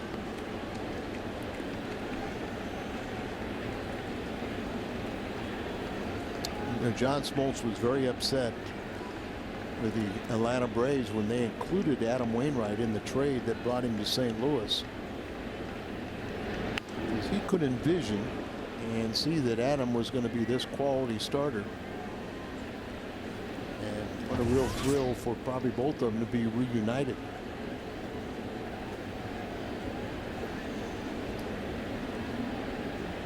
Full count. Kind of get the feeling that Adam just got a little bit extra incentive to show Smoltz, especially after what Smoltz did. But they all feed off of each other.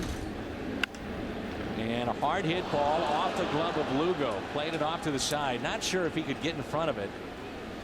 And the leadoff man is aboard. So the tying run is on. Go ahead run comes to the plate. They'll give him a base hit. So base hit here for Blum.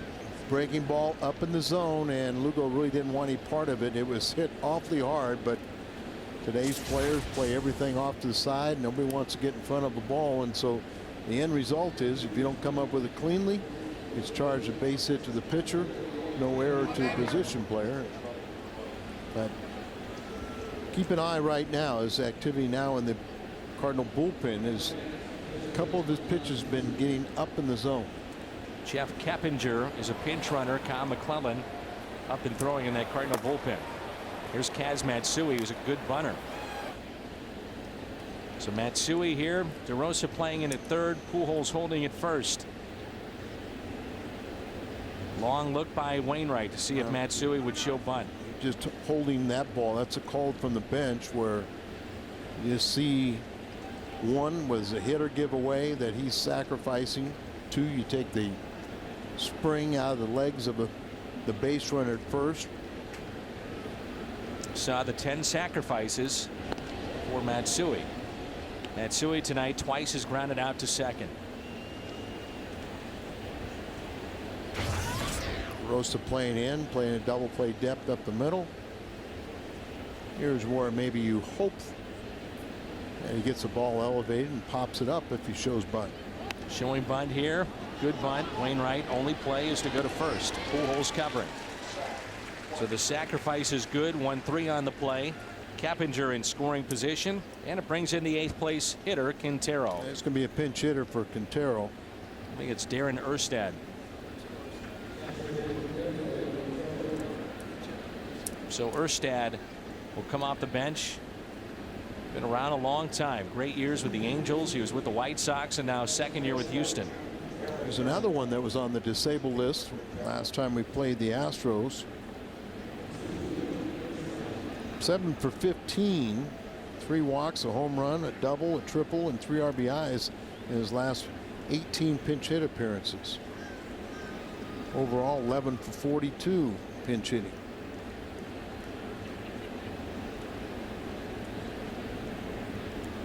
Quick visit with Molina. They'll go over the signs. Also a quick scan report here on Erstad. Erstad was a real plus acquisition. Won a Gold Glove in the outfield and then in the infield, playing first base, and terrific athlete. Good guy to have on a winning team. Jason Michaels has moved to the on-deck circle. So 1 out and a runner at second base. Breaking ball, not quite the same bite. 105 pitches thrown. And the ball that Blum hit was a breaking ball. Hit pretty hard too. And it was up. Remember his last start, a couple solo home runs on breaking pitches late in the game. 2 balls and no strikes. Cutter coming in on the left-handed batters really hasn't had a lot of success with that pitch tonight. Still, it's a good pitch against left-handed batters, and don't want to necessarily give up on it because right now maybe you'll come up with the key pitch of the game. A 2-0. Curveball in there for strike 2 and 1. Pitch count is nearing 110. Talked about this before, but you see the index finger off the ball on that curveball, and nobody seemed like they were able to pick that up. Exmo Cam brought to you by Hot Shots Sports Bar and Grill.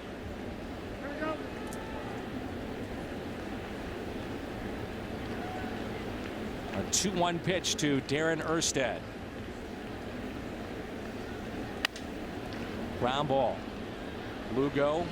Wainwright just got there in time.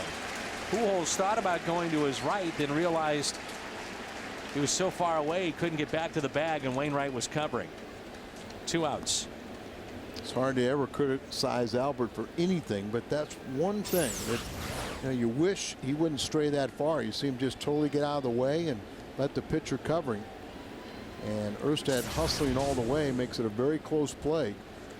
Marty Mason, acting pitching coach, out to talk to Wainwright and the infielders with Jason Michaels, who's really been a Cardinal killer, but Michael Bourne is 2 for 3, so they got Trevor Miller up for that scenario. This Capretta telecast is presented by the authority of the St. Louis Cardinals and may not be reproduced or retransmitted in any form, and the accounts and descriptions of this game may not be disseminated without the express written consent of the St. Louis Cardinals. So you got the ground ball off the bat of Erstad. Tying run over at third base with 2 outs here in the 8th, and Jason Michaels. Michaels hitting for Wandy Rodriguez. Wandy Rodriguez 7 innings, and he struck out 6 and gave up a run. The crowd now gets into it.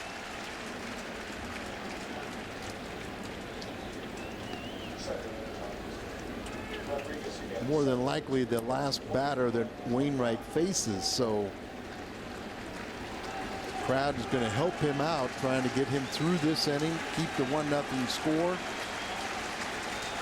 Pitch number 110 on its way. Beauty in there for a strike,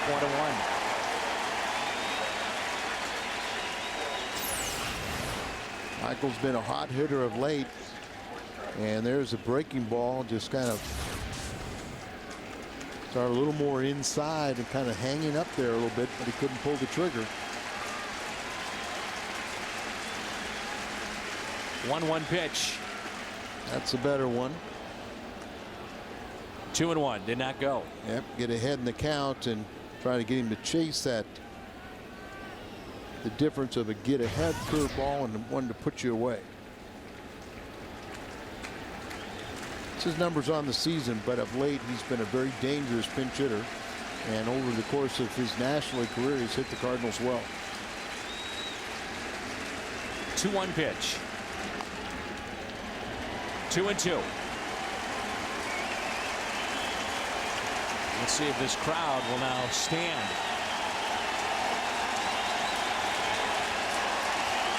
They understand what's going on, and they also understand what a gutty performance and well-pitched game from both sides. 1-0 game. Every pitch could be the difference in the outcome.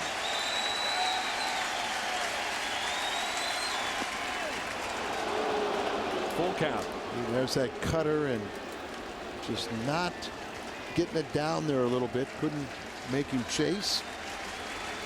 It's a tough decision. You know, you sit there and you know this is probably your last pitch.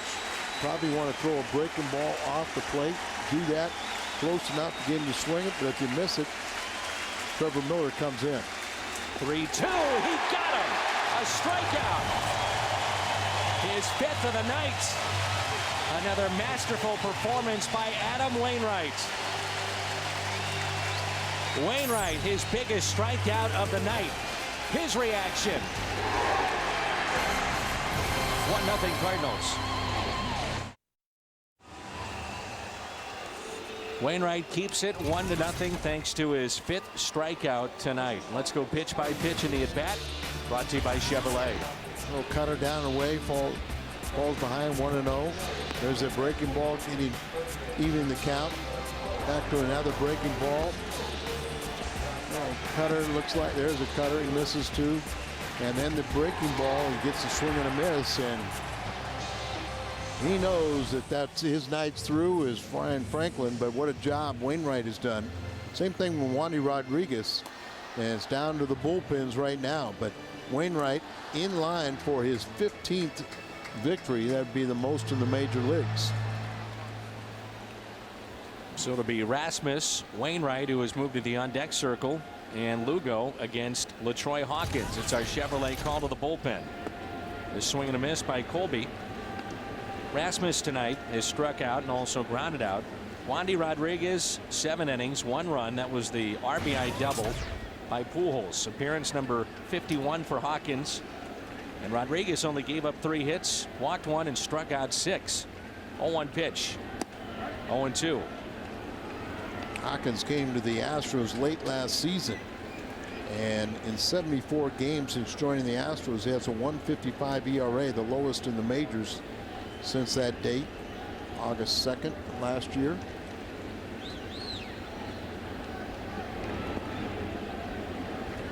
New third baseman is Keppinger. Coast is into the ball game, the former Philly. He's behind the plate. And your new pitcher is LaTroy Hawkins. Troy Hawkins from Gary, Indiana. Drafted straight out of high school by the Twins back in 1991. Was in their minor league system and then finally called up in 95. Picked up his 11th save on Saturday.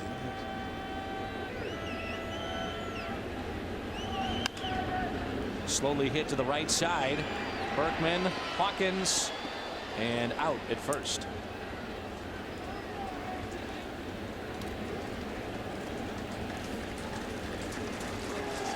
PFP, pitchers fielding practice. It's right here that pitchers practice this. That's the only thing they really do other in their days. They are not pitching. All they do is run and do PFP. So Skip Schumacher will be the pinch hitter for Adam Wainwright. 8 innings, no runs, 3 hits, no walks. He struck out 5 tonight, including 3 consecutive, and no home runs allowed. So another fantastic evening put together by Wainwright, trying to become a 15-game winner. And as you mentioned too, that 25th consecutive time that he's gone at least 6 innings, 8 innings of shutout baseball here tonight. ERA at 2.50 for Wainwright after tonight. Schumacher takes the ball upstairs. So who would you give it to right now if you had to vote a Cardinal? Would it be Wainwright or Carpenter? Well, I give it to Wainwright because he's the 15-game winner tonight. It's a tough choice. And then you hope that Carpenter's next outing, he's right there trying to take it away. But nice to sit there and have multiple options. And, you know, don't forget the job that Franklin's done is closing out games. Just as valuable as those 2 starters have been, the guy that's warming up right now has been huge for the Cardinals, and that's Ryan Franklin. 1-1 pitch to Skip, coming off the bench tonight. 2-1. So Franklin getting loose in the Cardinal bullpen.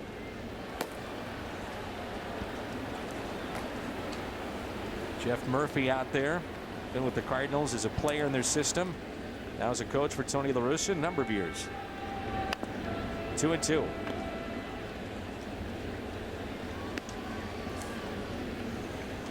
Skip hit 300 on the road trip, and his 301 average as a leadoff man is 3rd in the National League.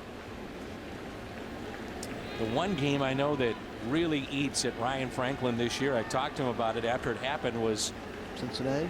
His 2nd blown save and 1st loss at Houston. Houston. Yeah. Cincinnati was the first one, right? But it's bounced, and that ended 18 scoreless innings. So he has a chance now to atone for that tonight. absolutely, and that's the worst thing that can ever happen for a closer is coming in, trying to protect a lead, pick up a save, and walk off with the L. But he's atoned for it, and he's been very, very good. 3-2 is sliced out of play and foul.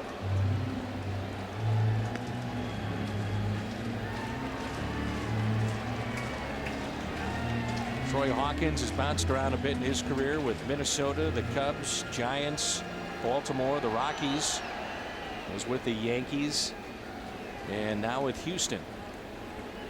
Those times he's been a very, very good setup man. And at times he's had his problems trying to close out games, but 11 saves and 14 opportunities this year. But that came as, you know, when Valverde was on the disabled list, getting the majority of those opportunities. Schumacher just stayed alive. 3-2 the count.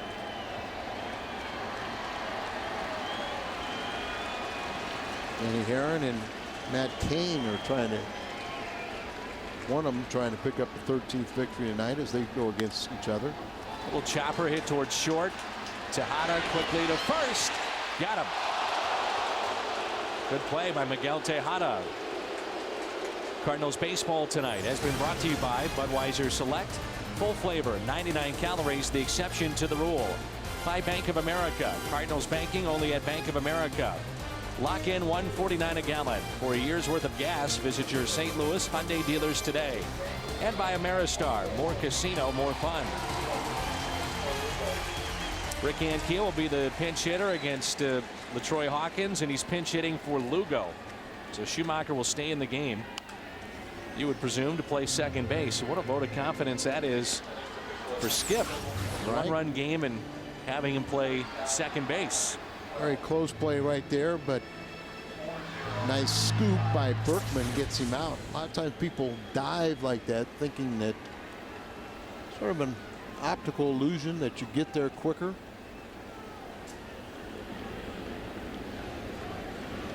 One pitch now to Rick Ankiel. Ankiel came off the bench Saturday night and crushed a home run. Center field at Petco Park. It's his second career pinch hit home run. He's hit .289 in the last 26 games with 5 home runs, 12 RBIs. So power coming back a little bit. 0-2 pitch. Another check swing and a strikeout of Ankiel sends us to the 9th. Cardinals trying to take game 1. Franklin coming in. It's 1-0.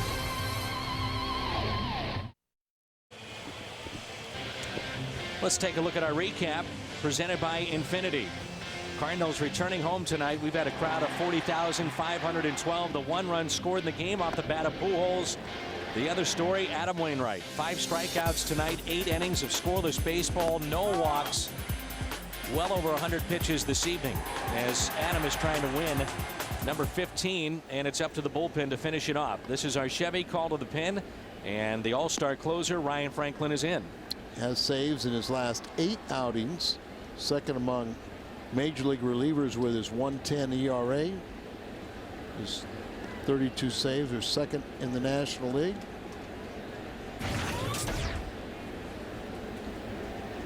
Really helps his cause. Look at opponents who are only batting 183 against him.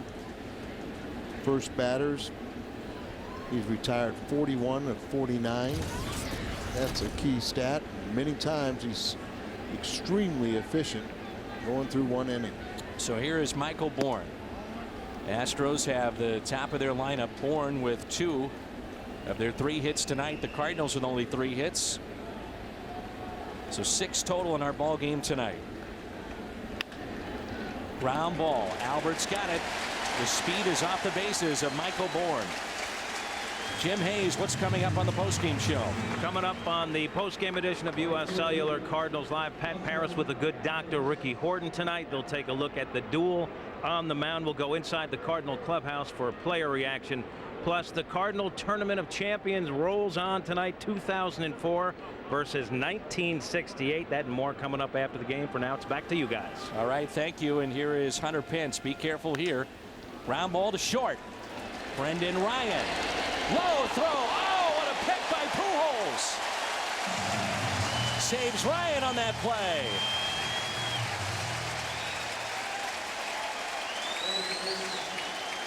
Budweiser player of the game. Adam Wainwright, 8 innings, 3 hits, no runs, no walks, and 5 strikeouts. Ryan with that slinging action over there, but Albert with those soft hands makes a terrific play at the other end. Look at him just sitting there trying to get that good clean hop, and Ryan kind of kicking himself right now, but his first baseman saves him. Boy, what soft hands over there. Great pick by Pujols. Molina, nice conversation out here trying to go through the game plan with Berkman. Berkman, by the way, 3 for 6 against Franklin with a homer. Ryan doesn't give up a lot of home runs. We've seen him, few he has the last couple of years have come late in the season, but I think he's a little different scenario right now as he's Cardinals Dave Duncan and Tony Russo have done a great job really keeping their bullpen, keeping guys fresh, and that's with all the innings the Stars are giving. How about the defensive linemen? Pitching him inside as you have 3 infielders on the right side of the infield as Schumacher's playing short right field. Cardinals have won game 1 of each series they've played in since acquiring Matt Holliday. Pitching around Berkman here, and that's fine if you have the confidence. Of course, the Cardinals been very stingy in allowing free passes. So 4 straight, Berkman is aboard. Tying run is on, and the potential go-ahead run will come to the plate. And Carlos Lee. That's where it gets a little dangerous. That's the first walk here tonight, and the Cardinal pitching staff, major league high, 15 games this season in which they have not walked a batter. But Lee, by the way, 7 for 30, 233 average against Franklin. Cardinals have not won a game this year, 1-0. Let's hope it changes tonight. Falling behind here to Lee, very dangerous hitter, but Franklin usually with great command, keeping balls out of the middle of the plate. Lee, right center.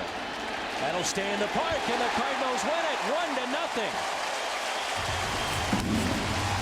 Ryan Franklin gets the save. Wainwright the win. The Cardinals, their 73rd win of the season. 1-0 the final here tonight as they take game 1 of the series. Long fly ball out off the bat of Carlos Lee. What a ball game here tonight. U.S. Cellular Cardinals Live coming up. 1-0 our final.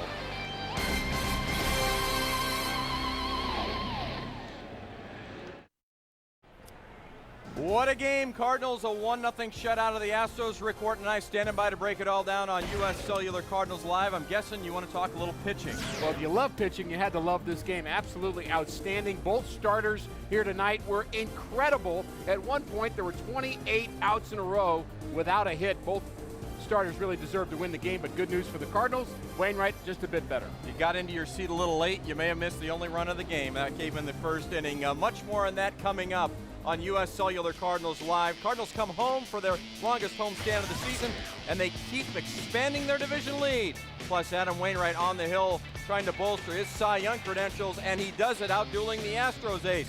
We'll take you downstairs. Tony La Russa's thoughts, player reaction as well, plus another quarterfinal matchup in our Tournament of Champions. Happy birthday, Gene Simmons of KISS. U.S. Cellular Cardinals Live is going to rock and roll all night and party every day. Coming up next. Welcome to U.S. Cellular Cardinals Live. Adam Wainwright outstanding tonight. One of the only real jams of the night. Gets Jason Michaels to strike out to end the 8th with a runner on third base. Wainwright, 8 shutout innings. A lot of emotion from him. You see the Cardinal faithful, over 40,500 exit Busch Stadium after seeing their Cardinals shut out the Astros 1-0, and the Cardinals take another step closer to the National League's best record, 73-54, inching closer and closer to the Dodgers and the Phillies. Hello, everybody. Welcome inside Busch Stadium. It's a post-game edition of U.S. Cellular Cardinals Live. He's Rick Horton. I'm Pat Paris. Coming up, we're going to break down Adam Wainwright's terrific start. Also, Wandy Rodriguez of the Astros as well. Inside the Cardinal clubhouse for player reaction, bring you Tony La Russa's comments on this one, and another quarterfinal matchup in our Cardinals Tournament of Champions as we try to determine the greatest Cardinal team of all time. Tonight it's 2004 taking on 1968. Before we talk fake baseball, let's talk reality, and what we just saw behind us tonight was one for the memory bank anyway. Well, it's real baseball, it was real pitching, but if you're a fan of strategy of the game, there really wasn't a lot in this game. Only 4 guys got to touch second base, which means there wasn't a lot of thought about bunts and hit and runs. Only 6 hits in this game against 2 pretty good lineups. So Rodriguez and Wainwright, just outstanding what they were able to do. This game took just 2 hours and 10 minutes. That's efficiency, and we appreciate fast games. We appreciate good pitching performance as well. If you do, or you'd like to question something about the Cardinals or comment on something, please do so. It's U.S. Cellular text time, 432-432. Remember to include your first name where you're texting from in that message. Standard text message records rates, of course, do apply. We'll get to those, Rick and I will, a little later on in the show. Right now, it's down to the field. Just a few minutes ago, it was our Jim Hayes catching up with Ryan Franklin, who got his 33rd save of the season. That interview brought to you by your Mid-America Chevrolet dealers. Jim? Save number 33 for Ryan Franklin. You walked Lance Berkman. Was that one of those unintentional, intentional walks because he had good numbers against you? Yeah, that was exactly one of those things where, you know, he's got a good pass against me, and, you know, I'll take my chance with Lee before I'll take my chance with Berkman. He's dangerous, too. What's the approach to facing a guy like that who can lose a baseball awful quick? Well, I mean, you gotta try to make him hit at the right field like that because, you know, he's probably usually not going to hurt you to right field, you know, and you can't leave anything on the middle end to him because that's his power. You've been doing your part closing out games, but how about the starting pitching and Wainwright, another sensational start tonight? Yeah, Waino did an outstanding job like he's been doing all year. I mean, between him and those other guys starting, man, it's fun to watch. How much fun are you guys having winning? Oh, man, it's this is what we play the game for, man, is the win. It's what we come to the ballpark every day, and we expect to win. You know, we just got a lot of good things going right now for us. Good job tonight. Thanks for the time. Thank you. Ryan Franklin, let's go back to you, Pat. Jim, thanks very much. Thanks to Ryan as well for taking the time to talk with us. Time now for a view from the booth. Let's get upstairs here at Busch Stadium. Dan McLaughlin, Al Roboski, going to help us put a wrap on a memorable and terrific pitching night for both clubs tonight. Gentlemen. Certainly was on both sides, very good. Wandy Rodriguez obviously comes up just a bit short, but on the other side, the Cardinals have Adam Wainwright now at 15 wins. Go back to last week against the Dodgers, Chris Carpenter. Tonight with Wainwright, something that you like to see, guys showing emotion. We saw that in both those games. I really do. You know, hitting is contagious. Why not pitching? And Chris Carpenter, you know, his final pitch against the Dodgers, he makes a strikeout right there, and look at that emotion he shows. And he is a mentor for Wainwright, so why not Adam? His final pitch of the game. Game's still in jeopardy. It's 1-0. You got a runner at third base. And look at Adam Wainwright come out of there knowing he did a great job and showing that emotion. That is just pure adrenaline. There's nothing phony, nothing fake right there, and I love to see it. All right, we'll promo Game 2 coming up later in the show. Pat, let's send it back to you. Guys, thank you very much. We do look forward to that. How about some highlights from this one? And as I mentioned, if you didn't get your seats early, you may have missed a lot of action. And in fact, you did. First batter of the game, Michael Bourne slices a double to left center. But how about the job Adam Wainwright did from there, getting the next 3 outs and wouldn't get on the board. Bottom of the first, Albert Pujols up with Brendan Ryan on, and Albert batting just 120 against Wandy Rodriguez until that double down the third baseline. Brendan Ryan motors all the way around from first base to score. Cardinals take a 1-0 lead. Albert's first ever extra base hit off Rodriguez. That'd be all the scoring. Be a pitcher's duel from there. Wainwright gets Bourne to strike out to end the third. Then K's first 2 in the fourth. Hunter Pence, then Berkman. After the leadoff double, Waino would retire 17 in a row before allowing a Bourne single. But Wandy matches him pitch for pitch, and he gets Matt Holliday looking to start the fourth. Then Mark DeRosa swinging to end the fourth. Wandy doesn't allow another hit after the first until Ryan Ludwig singles in the seventh. He retires 15 straight. After Wainwright gives up a leadoff single in the eighth, he gets out of it with a 2-out jam with Jeff Blum at 30. Strikes out Jason Michaels. 5 Ks on the night for Waino in 8 shutout innings. Then Ryan Franklin comes on. You see the emotion there. Another look at it. Ryan Franklin comes on to close it out after a 2-out walk to Lance Berkman. He gets Carlos Lee to fly out harmlessly to right field. Franklin's 33rd save. Cardinals win 1-0. Waino gets his league-leading 15th win of the year. Let's head down to Tony La Russa right now. Tony, would you say Adam was dealing tonight? Oh, he was dealing. I mean, that's the way he's been. I mean, he's pitching so well. It's comparable to anybody. And the guy he pitched against was right there with him. I mean, he had the guy that supposedly can't hit him, hit a ball down the line. The difference in the game. I mean, what terrible day to be a hitter. 2 guys were fantastic. And I was talking to John Smoltz because he's been a starter and a reliever. What we asked Ryan Franklin to do, can you imagine how tough that is? Or some of the computer guys that said getting 3 outs in the ninth is anybody can do it. No, you can't do it. Come out there with a team that's battled their butt, and Adam Wainwright's pitched 8 innings, and you gotta get 3 outs. That was nice going, Ryan. And great job by Adam, and a great job by Wandy. It was just clinic by both those guys. sink a little bit when on that last ball?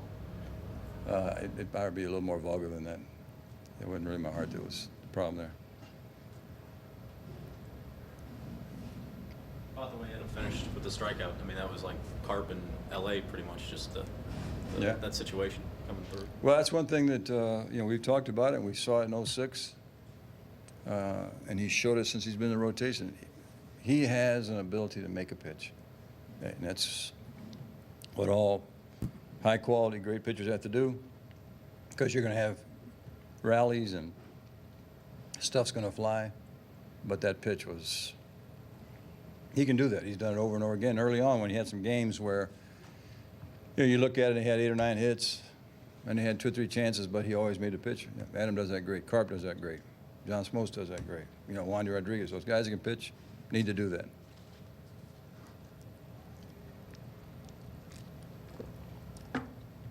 That was some game. How about, I asked Albert, he gave me the best answer. What was more important, his double or the play in the ninth? That play in the ninth. He's right. Amazing defensive player he is.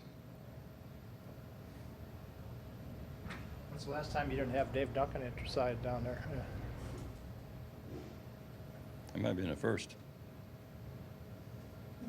How was Coach Mason to operate with? Well, I mean, he was nervous, but he was less nervous than I was. I think he was. I consider everything. He was very cool. Was a weight off of Albert's shoulders getting that double RBI off of Wandy, considering the history?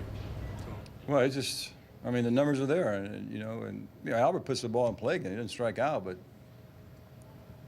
it does help to understand that Wandy Rodriguez has developed into an outstanding pitcher. He's putting a lot of zeros on a lot of guys.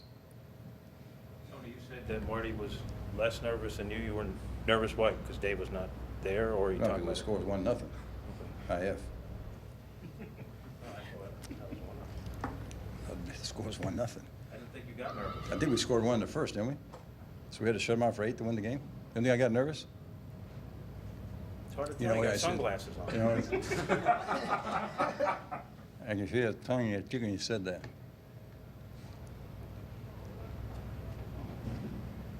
Take a picture of my stomach. It's not pretty. Has any game had more potential to be a 1-0 game than this one when you saw who was pitching and you saw how they were early on?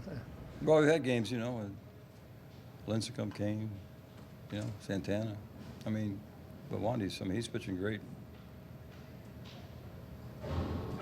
Has Franklin been the same? Obviously, he's been great all season long, but has he made any changes along the way, or has he been the same guy as he was since he started closing?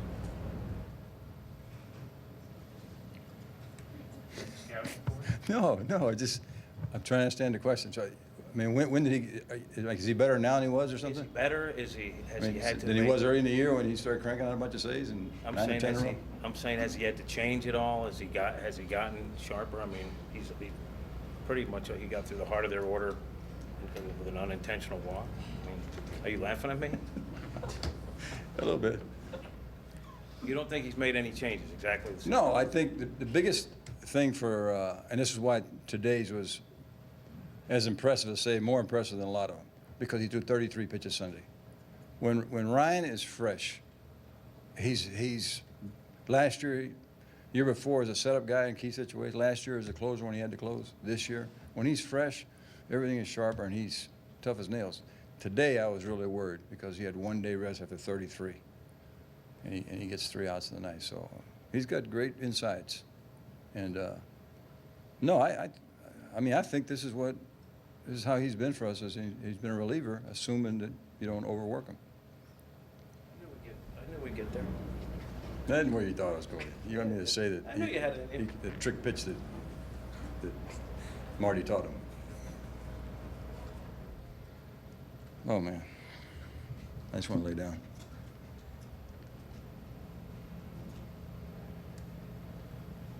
Jeff, you got something? Mitch? Deep in thought. Yeah, if we had lost that one, you guys have been asking me questions forever. Now I want to answer questions. Nobody asked me any questions. So I'm going to go take a nap. All right? Rick? Good. All right. Thanks. Obviously, Tony relieved and then rather happy. He liked talking tonight. Yeah, he did. And nobody wanted to really ask him some questions. Pretty obvious.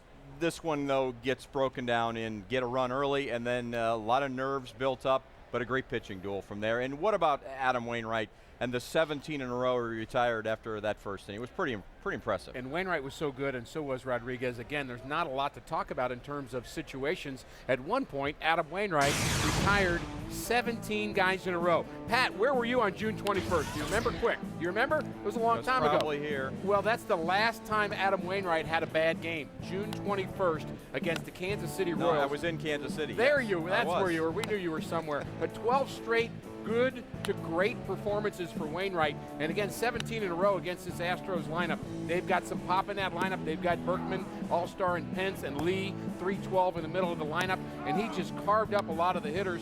Again, he's got the great breaking ball, but his fastball had good location all night long. And again, 17 straight right in the middle innings when it mattered. And he had to match Wandy Rodriguez pitch for pitch because that's what was happening to his guys as well.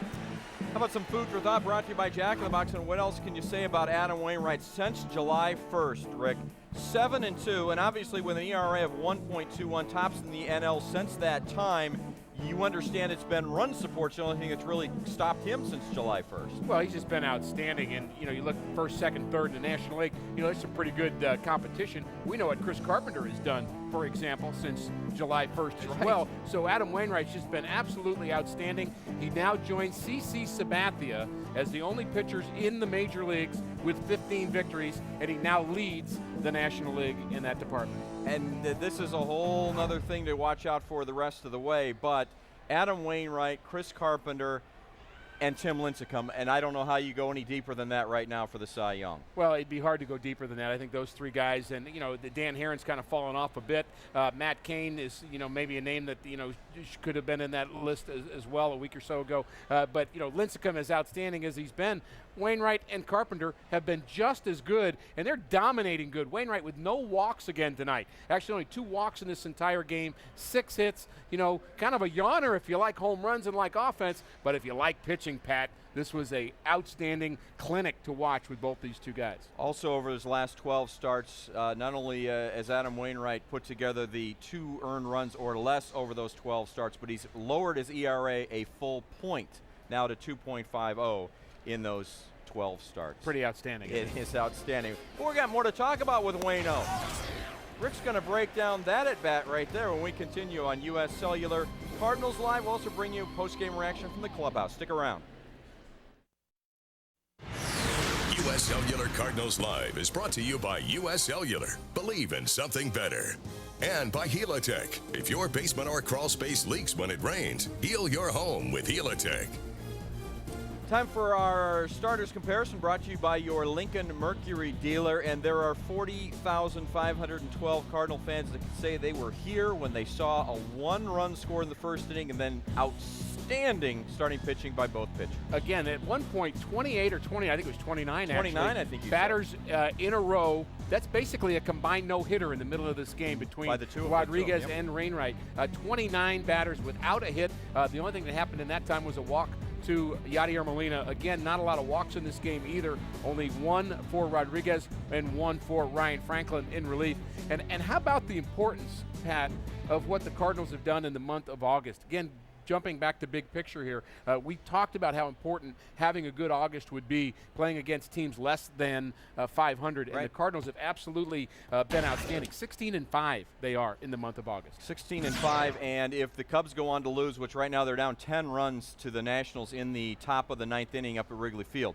If the Cubs go on to lose, the Cardinals will move out to 9 games. Rick, it's only taken them 17 games to open up a 9-game lead on the Cubs. That's how efficient this whole thing has been this month. They were tied at one point, and the point again is that you had to use the month of August with the 5 off days as well that the Cardinals had to give yourself some distance going in to September. You never really want to write off the Cubs ever. You just don't want to do that because they've got enough talent that if they for some reason can put it together, and they have just been abysmal of late. But if they put it together, you know, they could make a charge at the end, as could some other teams. So you want to get that lead going in the month of August, particularly when you're playing teams like the Pirates, the Nationals, and others, and the Padres, and the Cardinals have done just that. They certainly have taken care of business. Also taking care of business tonight has been Adam Wainwright, and we're going to break this one down. Now, it's our Don Brown deal of the game, and it's what he did against Lance Berkman in that 4th inning. Well, it was a great at-bat. Berkman, one of the best hitters in the National League, and Adam Wainwright was outstanding. You know, it's the 70th anniversary today, I'm sure you all know this, of the opening of The Wizard of Oz, the premiere of it, and Mr. Wainwright today had a little heart and a lot of brains, and he had a lot of courage when he was pitching to Mr. Berkman in the 4th inning of this game today. It's a 7-pitch at-bat, and he showed him the whole kitchen sink. Starts out with a little cutter on the first pitch. This pitch is up in the zone. Again, Berkman's got so much power, you have to be careful with him. There's the backdoor curveball, so he gets the 0-2 count on Berkman.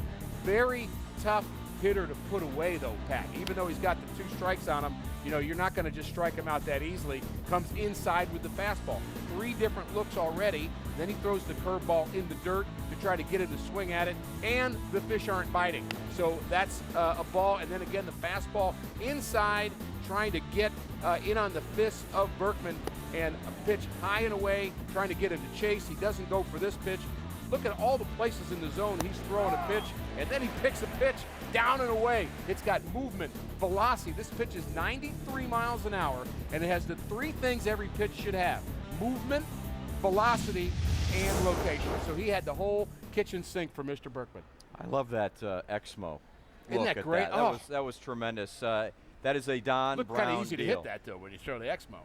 Yeah, because it's going really slow, but Yeah. we all know when it's 93 and it's got movement down and away. Half a second. That's just incredible. Time for U.S. Cellular text time, and first up tonight texting us, it is Aaron in Cooter, Missouri. Wainwright or Carp, possible co-Cy Youngs? I don't know that they've ever done that, but boy, you'd hate to take it at this point and say one deserves it and the other one doesn't, because they're both been outstanding. Matt in Waterloo, I'm starting to think the NL is going to give out 2 Cy Young awards this year. You can't choose between Wainwright and Carp. I'm seeing a little text theme coming out. There is a text theme, and certainly you could make the case. Let's look at Chris Carpenter and his, his rare show of excitement, enthusiasm in his last start. And again, what adrenaline that is when he does that. We saw the same thing with Wainwright on the strikeout of Michaels to end the game. You know, this is just natural excitement. He's not showing anybody up there. Both those guys are just trying to see how wide they can open their mouth. No, they are absolutely feeling that moment. I mean, they're feeling it, and they cannot do anything other than just let out a little tribal scream. How much fun is it right now for Adam Wainwright? I hope somebody asks him this. This is an opportunity for him to pitch with 2 of the guys that have influenced him. Having talked with him, I know this, influenced him and where he is today. You look at John Smoltz, who they just acquired, certainly a big influence on him when he was young in the Atlanta farm system, and then Chris Carpenter, of course, over the last several years. Not only Smoltz a friend and a guy that's a mentor, but he's also a good guy to fill out Wainwright's foursome as well. He's a great golfer. Which I think might be just as important as anything else. That would be a scary group to have to golf against, wouldn't it? No kidding. Yeah, to join. We're going to talk more about Albert's double. Also, go inside the Cardinal clubhouse when we continue on U.S. Cellular Cardinals Live. Play of the day brought to you by Ameristar Casino, and it happened quickly. First inning, a double down the left field line, and that brings home Brendan Ryan, the only score of the game, Rick. We're showing you all the offense right here. That's it. That's our play of the day, brought to you by Ameristar Casino.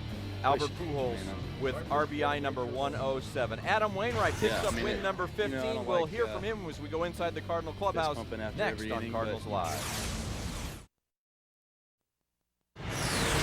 U.S. Cellular Cardinals Live is brought to you by Country Financial. What's your idea of financial security?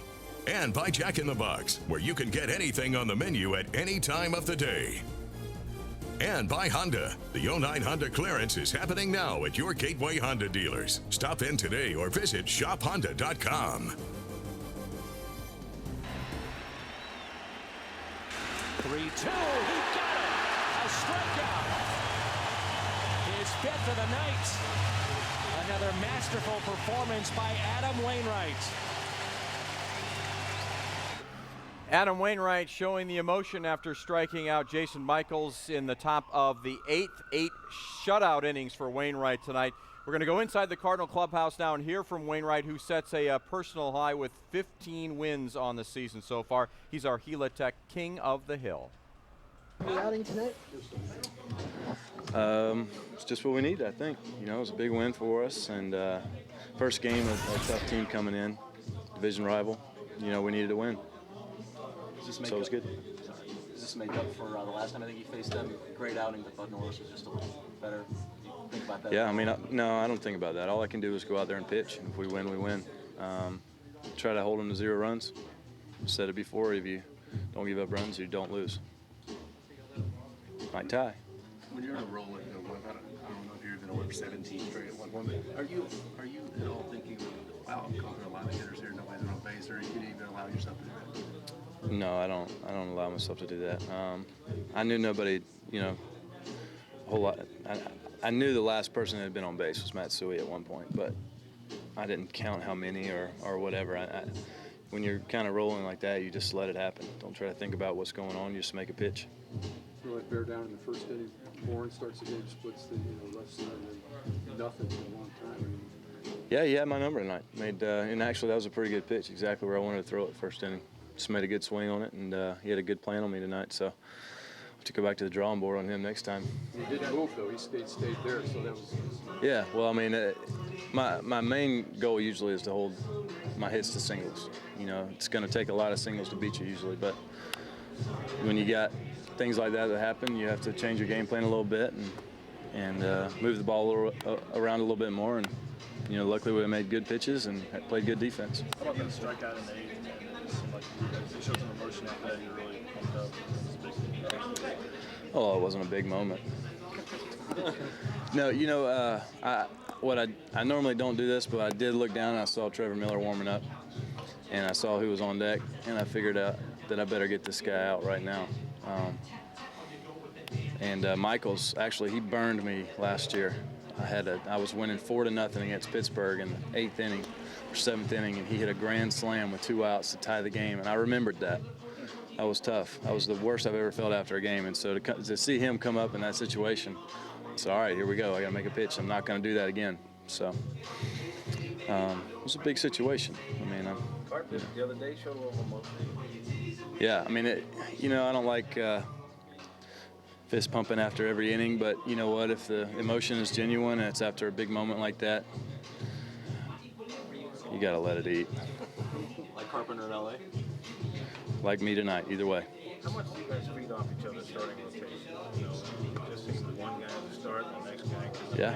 How much do you guys feed off? We have a great rotation, no doubt about it. One of our horses is down right now, Loshi, but we'll get him back soon. And the new addition of Mr. Smolzinski or whatever his name is, it's pretty big too. So I like our team. We just got to go out there and play. How nice was it to get that run? Adam Wainwright having a little fun with the media, cracking a couple of jokes. Don't forget to tip your waitresses. Yeah, exactly right. Bringing the heat is Adam Wainwright, brought to you by Taco Bell's new Volcano menu. It's seriously spicy. Tonight, Adam Wainwright's 12th consecutive start allowing 2 earned runs or less. That is the second most in Cardinal history, by the way, since 1954. John Tudor with 15 consecutive. But here it is compared to this year and the longest streak so far. By the way, Zach Greinke with 10 straight games with 2 or fewer runs. Tonight he throws a team record, Royals team record, 15 strikeouts. So nice job by him tonight. But we're really talking about this incredible streak. 12 consecutive for 2 runs or less for Adam Wainwright. It's been impressive. And you talk about Greinke's game tonight with all those strikeouts, but for Wainwright, it does not have to be a 10 strikeout game for him to be dominant. He got ground balls today, got strikeouts when he needed them, including the strikeout he was talking about in the 8th inning with Trevor Miller warming up. He knew that might be his last hitter. He also remembered the history with Michaels, so that was a big moment for him where he just let it eat until you're talking about his emotions. But not a lot of strikeouts today for Wainwright, and you know, you can still, again, dominate without that, Pat. And I think we've seen Carpenter do that from time to time, and we saw Wainwright do it tonight. Certainly did. By the way, the Cubs do lose to the Nationals 15-6, so it's now a 9-game lead in the division. U.S. Cellular text time one more time. It is Jill in Mattoon, Illinois. That's a playoff-like win.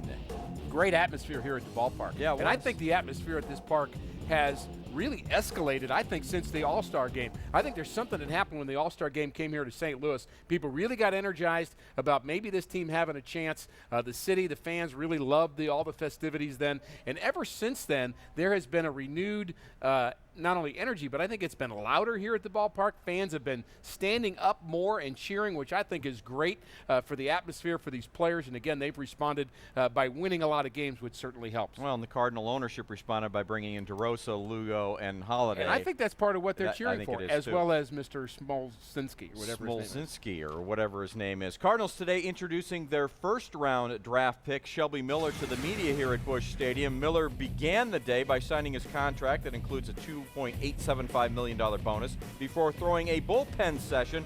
The righty out of Brownwood High School in Texas is excited to be a part of the Cardinals organization, and he was very impressive apparently in that bullpen session for the Cardinal ownership. It feels good, you know, everything just feels right and fits right, and you're definitely taken care of in the big leagues. And I just talked to him about going from here down to Quad Cities is going to be a different step, and I just need to work my way back up to where I am right now, and just do it as soon as I can so I can, play in front of the fans. This youngster has one of those rare power arms, and he dropped down to them not because he wasn't worthy. A lot of teams were worried about signability. Well, the Cardinals got the deal done at the 11th hour, and he will now make his way over the next couple of years to the majors. I am thrilled that the Cardinals signed him. I think he's got a lot of upside, but I got to tell you, it's like nails on a chalkboard for me to imagine that a high school kid could come to the big leagues, get to be in a uniform, and get to throw on a side when he just kind of leapfrogged over a bunch of other people who've actually won games in the minor leagues. I'm not picking on the kid. I'm happy for him, but I tell you what, it is just grates on me that the Cardinals and other teams do this with young players. And I can tell you, it grates on an awful lot of guys in AAA and AA, and maybe even some of these guys out here to see a guy who hasn't gotten anybody out yet in a big league uniform. I think you're right. I think it's the way of the world, though. They want the big media push, and you bring in the kid and you let him talk to the media. I could do without it. He's old school, folks. I'm sorry. No, I'm old I appreciate that. Earn it, baby. Talking old school, how about 04 against 68? Tournament champions. Can't wait. Next.